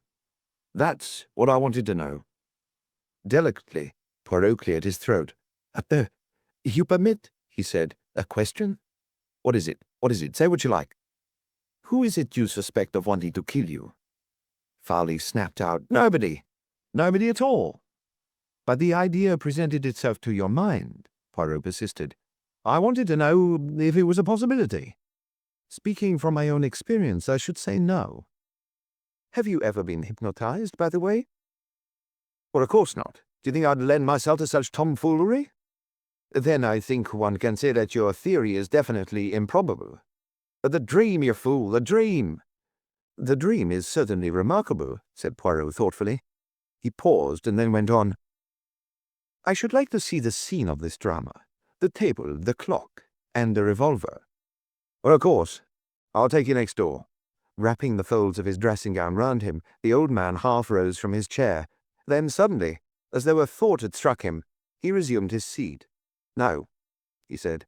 There's nothing to see there. I've told you all there is to tell. But I should like to see for myself. There's no need, Farley snapped. You've given me your opinion, that's the end. Poirot shrugged his shoulders. As you please. He rose to his feet. I'm sorry, Mr. Farley, that I have not been able to be of assistance to you. Benedict Farley was staring straight ahead of him. Don't want a lot of hanky-pankying around, he growled out. I've told you the facts. You can't make anything of them. That closes the matter. You can send me the bill for the consultation fee. I shall not fail to do so, said the detective dryly. He walked towards the door. Stop a minute, the millionaire called him back. That letter. I want it. The letter from your secretary? Yes. Poirot's eyebrows rose. He put his hand into his pocket, drew out a folded sheet, and handed it to the old man. The latter scrutinized it, then put it down on the table beside him with a nod. Once more Hercule Poirot walked to the door. He was puzzled. His busy mind was going over and over the story he had been told. Yet in the midst of his mental preoccupation, a nagging sense of something wrong obtruded itself, and that something had to do with himself, not with Benedict Farley. With his hand on the doorknob, his mind cleared. He, Hercule Poirot, had been guilty of an error. He turned back into the room once more. 1,000 pardons. In the interest of your problem, I have committed a folly. That letter I handed to you by mischance, I put my hand into my right-hand pocket instead of the left. What's all this? What's all this? The letter that I handed you just now, an apology from my laundress concerning the treatment of my collars. Poirot was smiling, apologetic. He dipped into his left-hand pocket. This is your letter. Benedict Farley snatched it, grunted, Why the devil, God, you mind what you're doing? Poirot retrieved his laundress's communication, apologized gracefully once more, and left the room. He paused for a moment outside on the landing. It was a spacious one. Directly facing him was a big old oak settle, with a refectory table in front of it. On the table were magazines. There were also 2 armchairs and a table with flowers. It reminded him a little of a dentist's waiting room. The butler was in the hall below, waiting to let him out. Can I get you a taxi, sir? No, thank you. The night is fine. I will walk. Hercule Poirot paused a moment on the pavement, waiting for a lull in the traffic before crossing the busy street. A frown creased his forehead. No, he said to himself, I do not understand at all. Nothing makes sense. Regrettable to have to admit it, but I, Hercule Poirot, am completely baffled. That was what might be termed the first act of the drama. The second act followed a week later. It opened with a telephone call from one John Stillingfleet, M.D. He said with a remarkable lack of medical decorum, That you, Poirot, old horse? Stillingfleet here? Yes, my friend. What is it? I'm speaking from Northway House, Benedict Farley's. Ah, yes. Poirot's voice quickened with interest. What of Mr. Farley? Farley's dead. Shot himself this afternoon. There was a pause. Then Poirot said, Yes? Well, I notice you're not overcome with surprise. Know something about it, old horse? Why should you think that? Well, it isn't brilliant deduction or telepathy or anything like that. We found a note from Farley to you making an appointment about a week ago. I see. We've got a tame police inspector here. Got to be careful, you know, when one of these millionaire blokes bumps himself off. Wondered whether you could throw any light on the case. If so, perhaps you'd come round. I would come immediately. Good for you, old boy. Some dirty work at the crossroads, eh?" Poirot merely repeated that he would set forth immediately. "Don't want to spill the beans over the telephone. Quite right. So long." A quarter of an hour later, Poirot was sitting in the library, a low, long room at the back of Northway House on the ground floor. There were 5 other persons in the room: Inspector Barnett, Dr. Stillingfleet, Mrs. Farley, the widow of the millionaire, Joanna Farley, his only daughter, and Hugo Cornworthy, his private secretary. Of these, Inspector Barnett was a discreet, soldierly-looking man. Dr. Stillingfleet, whose professional manner was entirely different from his telephonic style, was a tall, long-faced young man of about 30. Mrs. Farley was obviously very much younger than her husband. She was a handsome, dark-haired woman. Her mouth was hard, and her black eyes gave absolutely no clue to her emotions. She appeared perfectly self-possessed. Joanna Farley had fair hair and a freckled face. The prominence of her nose and chin was clearly inherited from her father. Her eyes were intelligent and shrewd. Hugo Cornworthy was a good-looking young fellow, very correctly dressed. He seemed intelligent and efficient. After greetings and introductions, Poirot narrated simply and clearly the circumstances of his visit and the story told him by Benedict Farley. He could not complain of any lack of interest. "Most extraordinary story I've ever heard," said the inspector. "A dream, eh? Did you know anything about this, Mrs. Farley?" She bowed her head. "My husband mentioned it to me. It upset him very much. I told him it was indigestion. His diet, was very peculiar, and suggested his calling in Dr. Stillingfleet." The young man shook his head. "He didn't consult me. From Monsieur Poirot's story, I gather he went to Harley Street." "I would like your advice on that point, Doctor," said Poirot. "Mr. Farley told me that he consulted 3 specialists. What do you think of the theories they advanced?" Stillingfleet frowned. "Well, it's difficult to say. You've got to take into account that what he passed on to you wasn't exactly what's been said to him. It was a layman's interpretation." "You mean he had got the phraseology wrong?" "Well, not exactly. I mean, they would put a thing to him in professional terms, he'd get the meaning a little distorted, and then recast it in his own language. So that what he told me was not really what the doctor said. Well, that's what it amounts to. He just got it all a little wrong, if you know what I mean." Poirot nodded thoughtfully. "It is known whom he consulted?" he asked. Mrs. Farley shook her head, and Joanna Farley remarked, "None of us had any idea he had consulted anyone." "Did he speak to you about his dream?" asked Poirot. The girl shook her head. "And you, Mr. Cornworthy?" "No, he said nothing at all.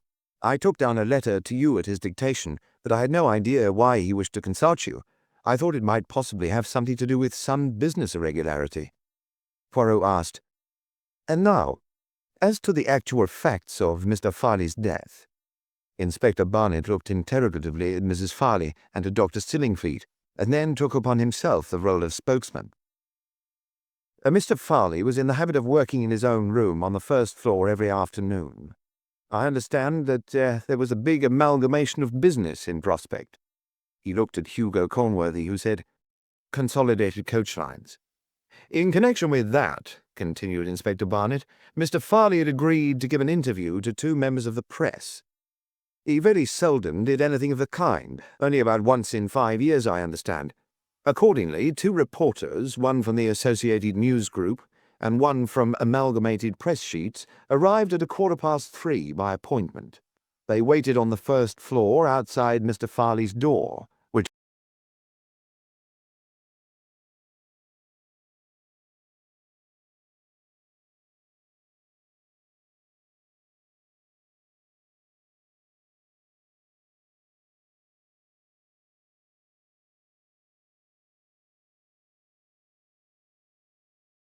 was the customary place for people to wait who had an appointment with Mr. Farley. At 3:20, a messenger arrived from the office of Consolidated Coach Lines with some urgent papers. He was shown into Mr. Farley's room, where he handed over the documents. Mr. Farley accompanied him to the door, and from there spoke to the 2 members of the press. He said, "I'm sorry, gentlemen, to have to keep you waiting, but I have some urgent business to attend to. I will be as quick as I can." The 2 gentlemen, Mr. Adams and Mr. Stoddart, assured Mr. Farley that they would await his convenience. He went back into his room, shut the door, and was never seen alive again." "Continue," said Poirot. "At a little after 4 o'clock, went on the inspector, "Mr. Cornworthy here came out of his room, which is next door to Mr. Farley's, and was surprised to see the 2 reporters still waiting. He wanted Mr. Farley's signature to some letters, and thought he had also better remind him that these 2 gentlemen were waiting. He accordingly went into Mr. Farley's room. To his surprise, he could not at first see Mr. Farley, and thought the room was empty. Then he caught sight of a boot sticking out behind the desk, which is placed in front of the window. He went quickly across and discovered Mr. Farley lying there dead, with a revolver beside him. Mr. Cornworthy hurried out of the room and directed the butler to ring up Dr. Stillingfleet. By the latter's advice, Mr. Cornworthy also informed the police." "Was the shot heard?" asked Poirot. "No. The traffic is very busy here. The landing window is open. What with lorries and motor horns, it would be most unlikely if it had been noticed." Poirot nodded thoughtfully. "What time is it supposed he died?" he asked. Stillingfleet said, "I examined the body as soon as I got here. That is at 32 minutes past 4. Mr. Farley had been dead at least an hour." Poirot's face was very grave. "So then, it seems possible that his death could have occurred at the time he mentioned to me. That is at 28 minutes past 3. "Exactly," said Stillingfleet. "Any finger marks on the revolver?" "Yes, his own." "And the revolver itself?" The inspector took up the tale. "Was the one which he kept in the second right-hand drawer of his desk, just as he told you. Mrs. Farley has identified it positively. Moreover, you understand there is only one entrance to the room, the door giving onto the landing. The 2 reporters were sitting exactly opposite that door, and they swear that no one entered the room from the time Mr. Farley spoke to them until Mr. Cornworthy entered it at a little after 4 o'clock. So that there is every reason to suppose that Mr. Farley committed suicide." Inspector Barnett smiled a little. "There would have been no doubt at all, but for one point." "And that?" "The letter, written to you." Poirot smiled too. "I see. Where Hercule Poirot is concerned, immediately the suspicion of murder arises." "Precisely," said the inspector dryly. "However, after your clearing up of the situation—" Poirot interrupted him. "One little minute."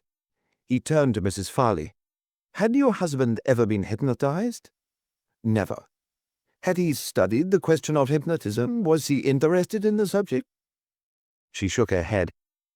"I don't think so." Suddenly her self-control seemed to break down. "That horrible dream. It's uncanny that he should have dreamed that night after night, and then it's as though he were hounded to death." Poirot remembered Benedict Farley saying, "I proceed to do that which I really wish to do. I put an end to myself." He said, "Had it ever occurred to you that your husband might be tempted to do away with himself?" "No. At least, sometimes he was very queer." Joanna Farley's voice broke in clear and scornful. "Father would never have killed himself. He was far too careful of himself." Dr. Stillingfleet said, "It isn't the people who threaten to commit suicide who usually do it, you know, Miss Farley. That's why suicides sometimes seem unaccountable." Poirot rose to his feet. "It is permitted," he asked, "that I see the room where the tragedy occurred?" "Certainly. Dr. Stillingfleet." The doctor accompanied Poirot upstairs. Benedict Farley's room was a much larger one than the secretary's next door. It was luxuriously furnished with deep, leather-covered armchairs, a thick pile carpet, and a superb outsized writing desk. Poirot passed behind the latter to where a dark stain on the carpet showed just before the window. He remembered the millionaire saying, "At 28 minutes past 3, I open the second drawer on the right of my desk, take out the revolver that I keep there, load it, and walk over to the window, and then, I shoot myself." He nodded slowly. Then he said, "The window was open like this?" "Yes, but nobody could have got in that way." Poirot put his head out. There was no sill or parapet, and no pipes near. Not even a cat could have gained access that way. Opposite rose the blank wall of the factory, a dead wall with no windows in it.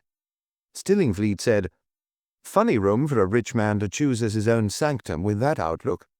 It's like looking out onto a prison wall." "Yes," said Poirot. He drew his head in and stared at the expanse of solid brick. "I think," he said, that wall is important." Stillingfleet looked at him curiously. "You mean psychologically?" Poirot had moved to the desk. Idly, or so it seemed, he picked up a pair of what he usually called lazy tongs. He pressed the handles. The tongs shot out to their full length. Delicately, Poirot picked up a burnt match stump with them from beside a chair some feet away and conveyed it carefully to the waste-paper basket. "When you've finished playing with those things," said Stillingfleet irritably, Hercule Poirot murmured, "An ingenious invention," and replaced the tongs neatly on the writing table. Then he asked, "Where were Mrs. Farley and Miss Farley at the time of the death?" "Mrs. Farley was resting in her room on the floor above this. Miss Farley was painting in her studio at the top of the house." Hercule Poirot drummed idly with his fingers on the table for a minute or two. Then he said, "I should like to see Miss Farley. Do you think you could ask her to come here for a minute or two?" "If you like." Stillingfleet glanced at him curiously, then left the room. In another minute or two the door opened and Joanna Farley came in.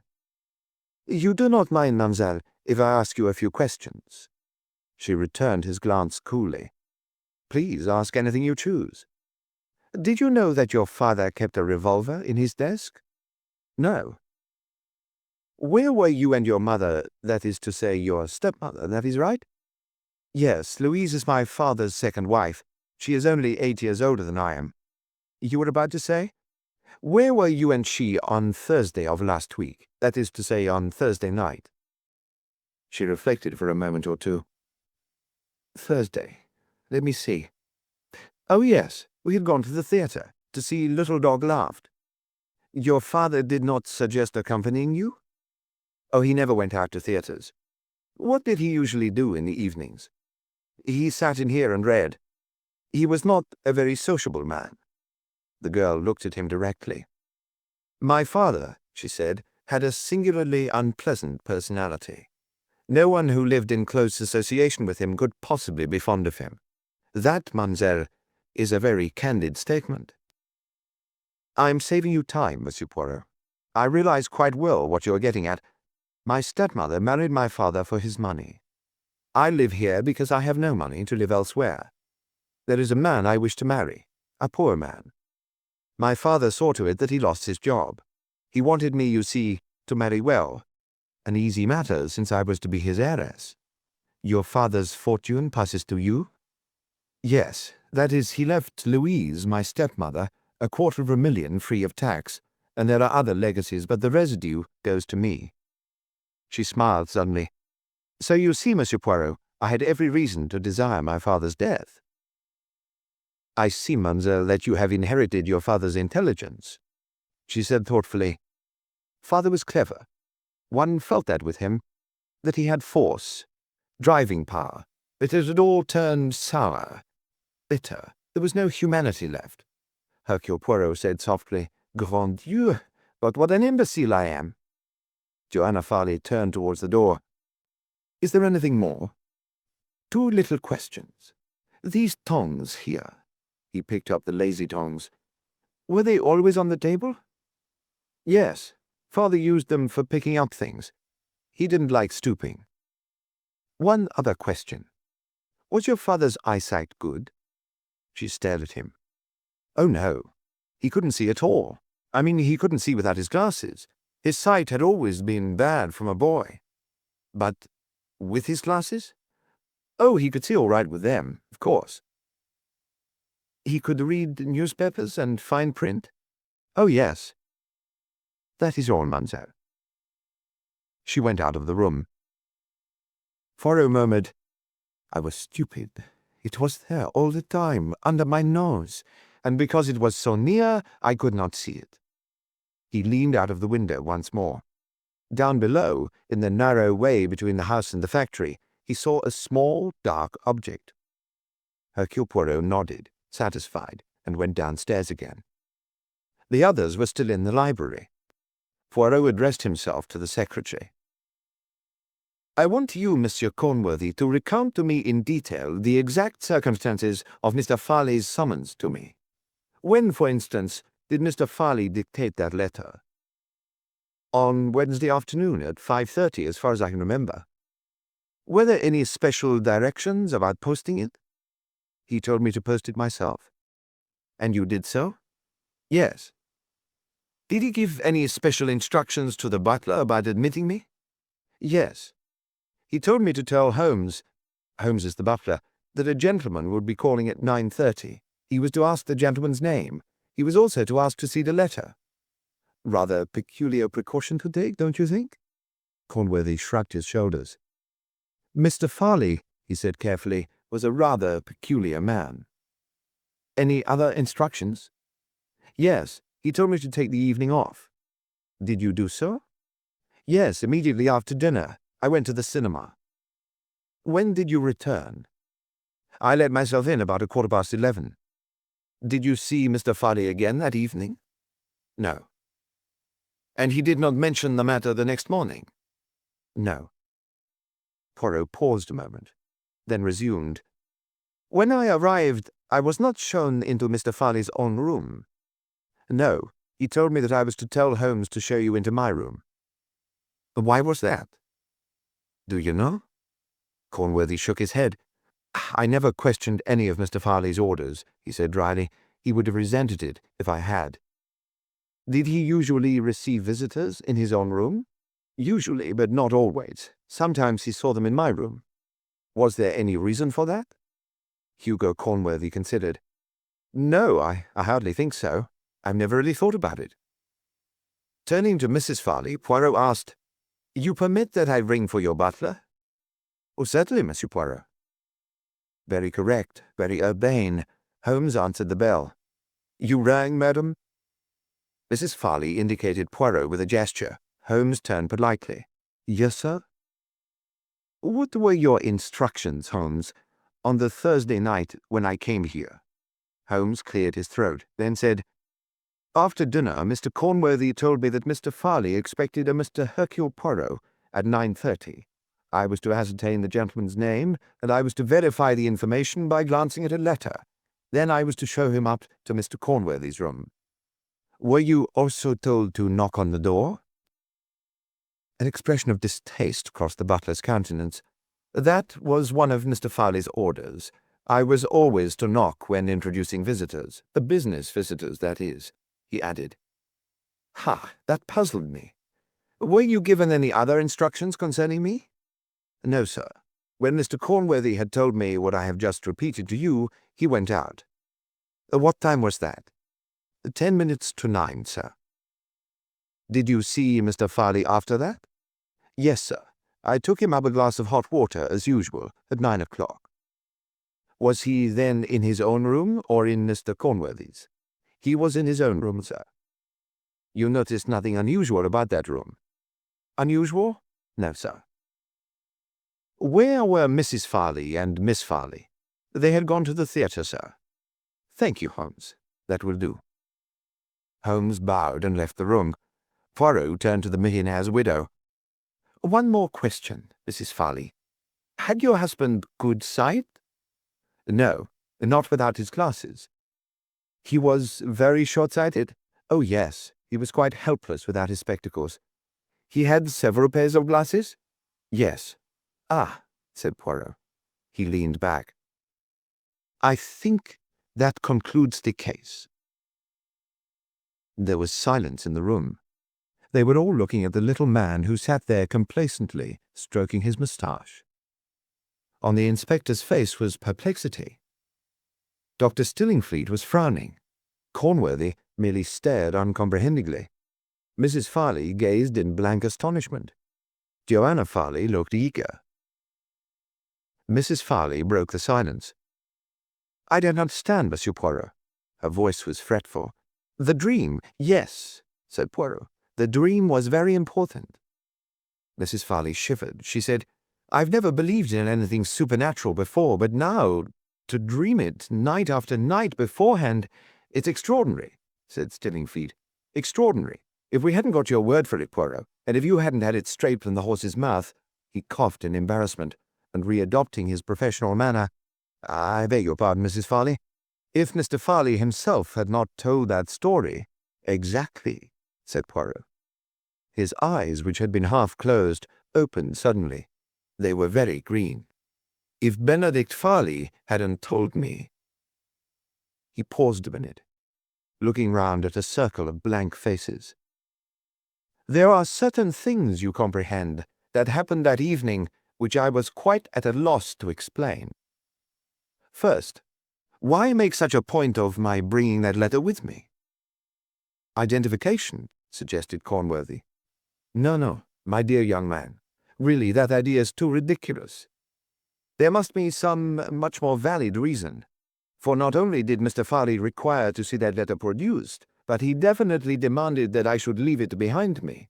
And moreover, even then he did not destroy it. It was found among his papers this afternoon. Why did he keep it?" Joanna Farley's voice broke in. "He wanted, in case anything happened to him, that the facts of his strange dream should be made known." Poirot nodded approvingly. "You are astute, mademoiselle. That can only be, the point of the keeping of the letter. When Mr. Farley was dead, the story of that strange dream was to be told. That dream was very important. That dream, mademoiselle, was vital. I will come now," he went on, "to the second point. After hearing his story, I asked Mr. Farley to show me the desk and the revolver. He seems about to get up to do so, then suddenly refuses. Why did he refuse?" This time, no one advanced an answer. "I will put that question differently. What was there in that next room that Mr. Farley did not want me to see?" There was still silence. "Yes," said Poirot, "it is difficult, that. And yet there was some reason, some urgent reason, why Mr. Farley received me in his secretary's room and refused point-blank to take me into his own room. There was something in that room he could not afford to have me see. And now I come to the third, inexplicable thing that happened on that evening. Mr. Farley, just as I was leaving, requested me to hand him the letter I had received. By inadvertence, I handed him a communication from my laundress. He glanced at it and laid it down beside him. Just before I left the room, I discovered my error and rectified it.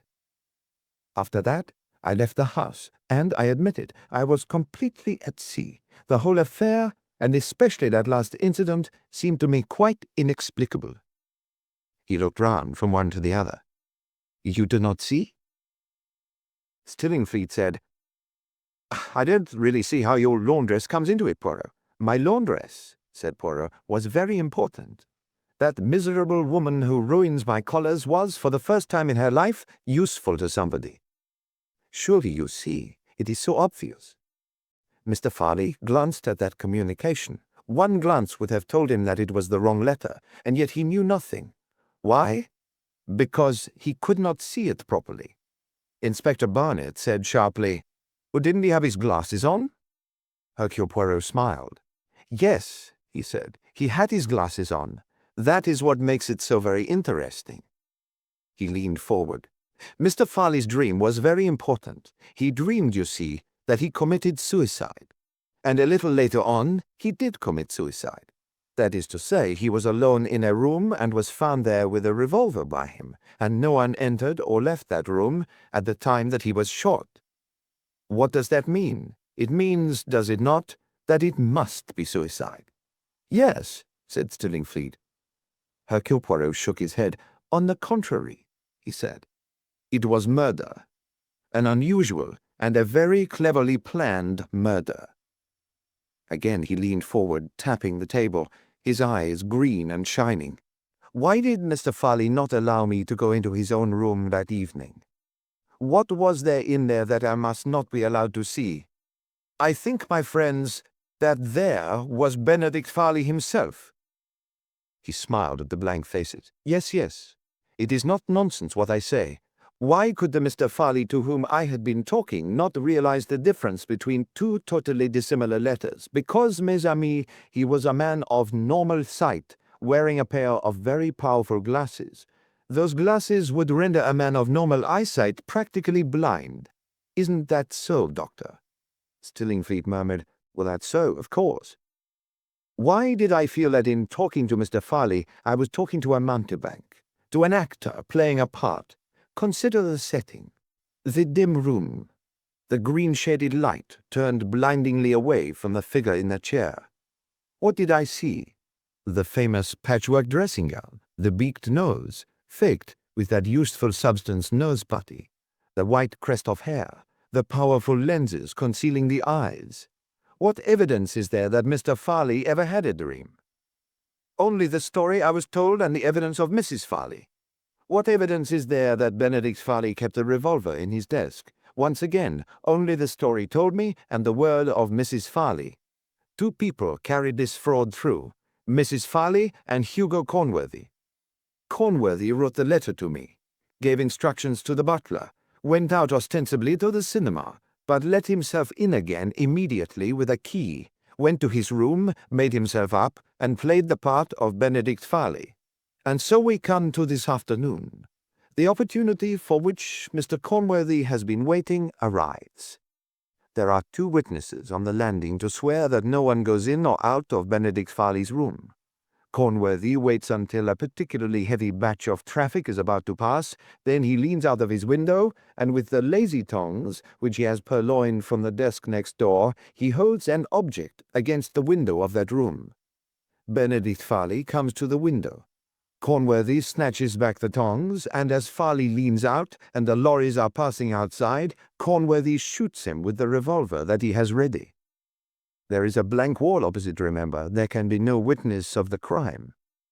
Cornworthy waits for over half an hour, then gathers up some papers, conceals the lazy tongs and the revolver between them, and goes out onto the landing and into the next room. He replaces the tongs on the desk, lays down the revolver after pressing the dead man's fingers on it, and hurries out with the news of Mr. Farley's suicide. He arranges that the letter to me shall be found, and that I shall arrive with my story, the story I heard from Mr. Farley's own lips of his extraordinary dream, the strange compulsion he felt to kill himself. A few credulous people will discuss the hypnotism theory, but the main result will be to confirm without a doubt that the actual hand that held the revolver was Benedict Farley's own. Hercule Poirot's eyes went to the widow's face. He noted with satisfaction the dismay, the ashy pallor, the blind fear. And in due course, he finished gently, the happy ending would have been achieved. 250,000 and two hearts that beat as one. John Stillingfleet, M.D., and Hercule Poirot walked along the side of Northway House. On their right was the towering wall of the factory. Above them, on their left, were the windows of Benedict Farley's and Hugo Cornworthy's rooms. Hercule Poirot stopped and picked up a small object, a black stuffed cat. "Voila," he said. "That is what Cornworthy held in the lazy tongs against Farley's window. You remember, he hated cats. Naturally, he rushed to the window. Why on earth didn't Cornworthy come out and pick it up after he dropped it? How could he? To do so would have been definitely suspicious. After all, if this object were found, what would anyone think? That some child had wandered round here and dropped it." "Yes," said Stillingfleet with a sigh. "That's probably what the ordinary person would have thought. But not good old Hercule. Do you know, old horse, up to the very last minute, I thought you were leading up to some subtle theory of highfalutin, psychological, suggested murder. I bet those two thought so too. Nasty bit of goods, the Farley. Goodness, how she cracked. Cornworthy might have got away with it if she hadn't had hysterics and tried to spoil your beauty by going for you with her nails. Ugh, I only got her off you just in time." He paused a minute and then said, "I rather like the girl. Grit, you know. Brains. I suppose I'd be thought of to be a fortune hunter if I had a shot at her." "You are too late, my friend. There is already someone sur le tapis. Her father's death has opened the way to happiness. Take it all round, She had a pretty good motive for bumping off the unpleasant parent. Motive and opportunity are not enough, said Poirot. There must also be a criminal temperament. I wonder if you'll ever commit a crime, Poirot, said Stillingfleet. I bet you could get away with it all right. As a matter of fact, it would be too easy for you. I mean, the thing would be off as definitely too unsporting. That, said Poirot, is a typical English idea.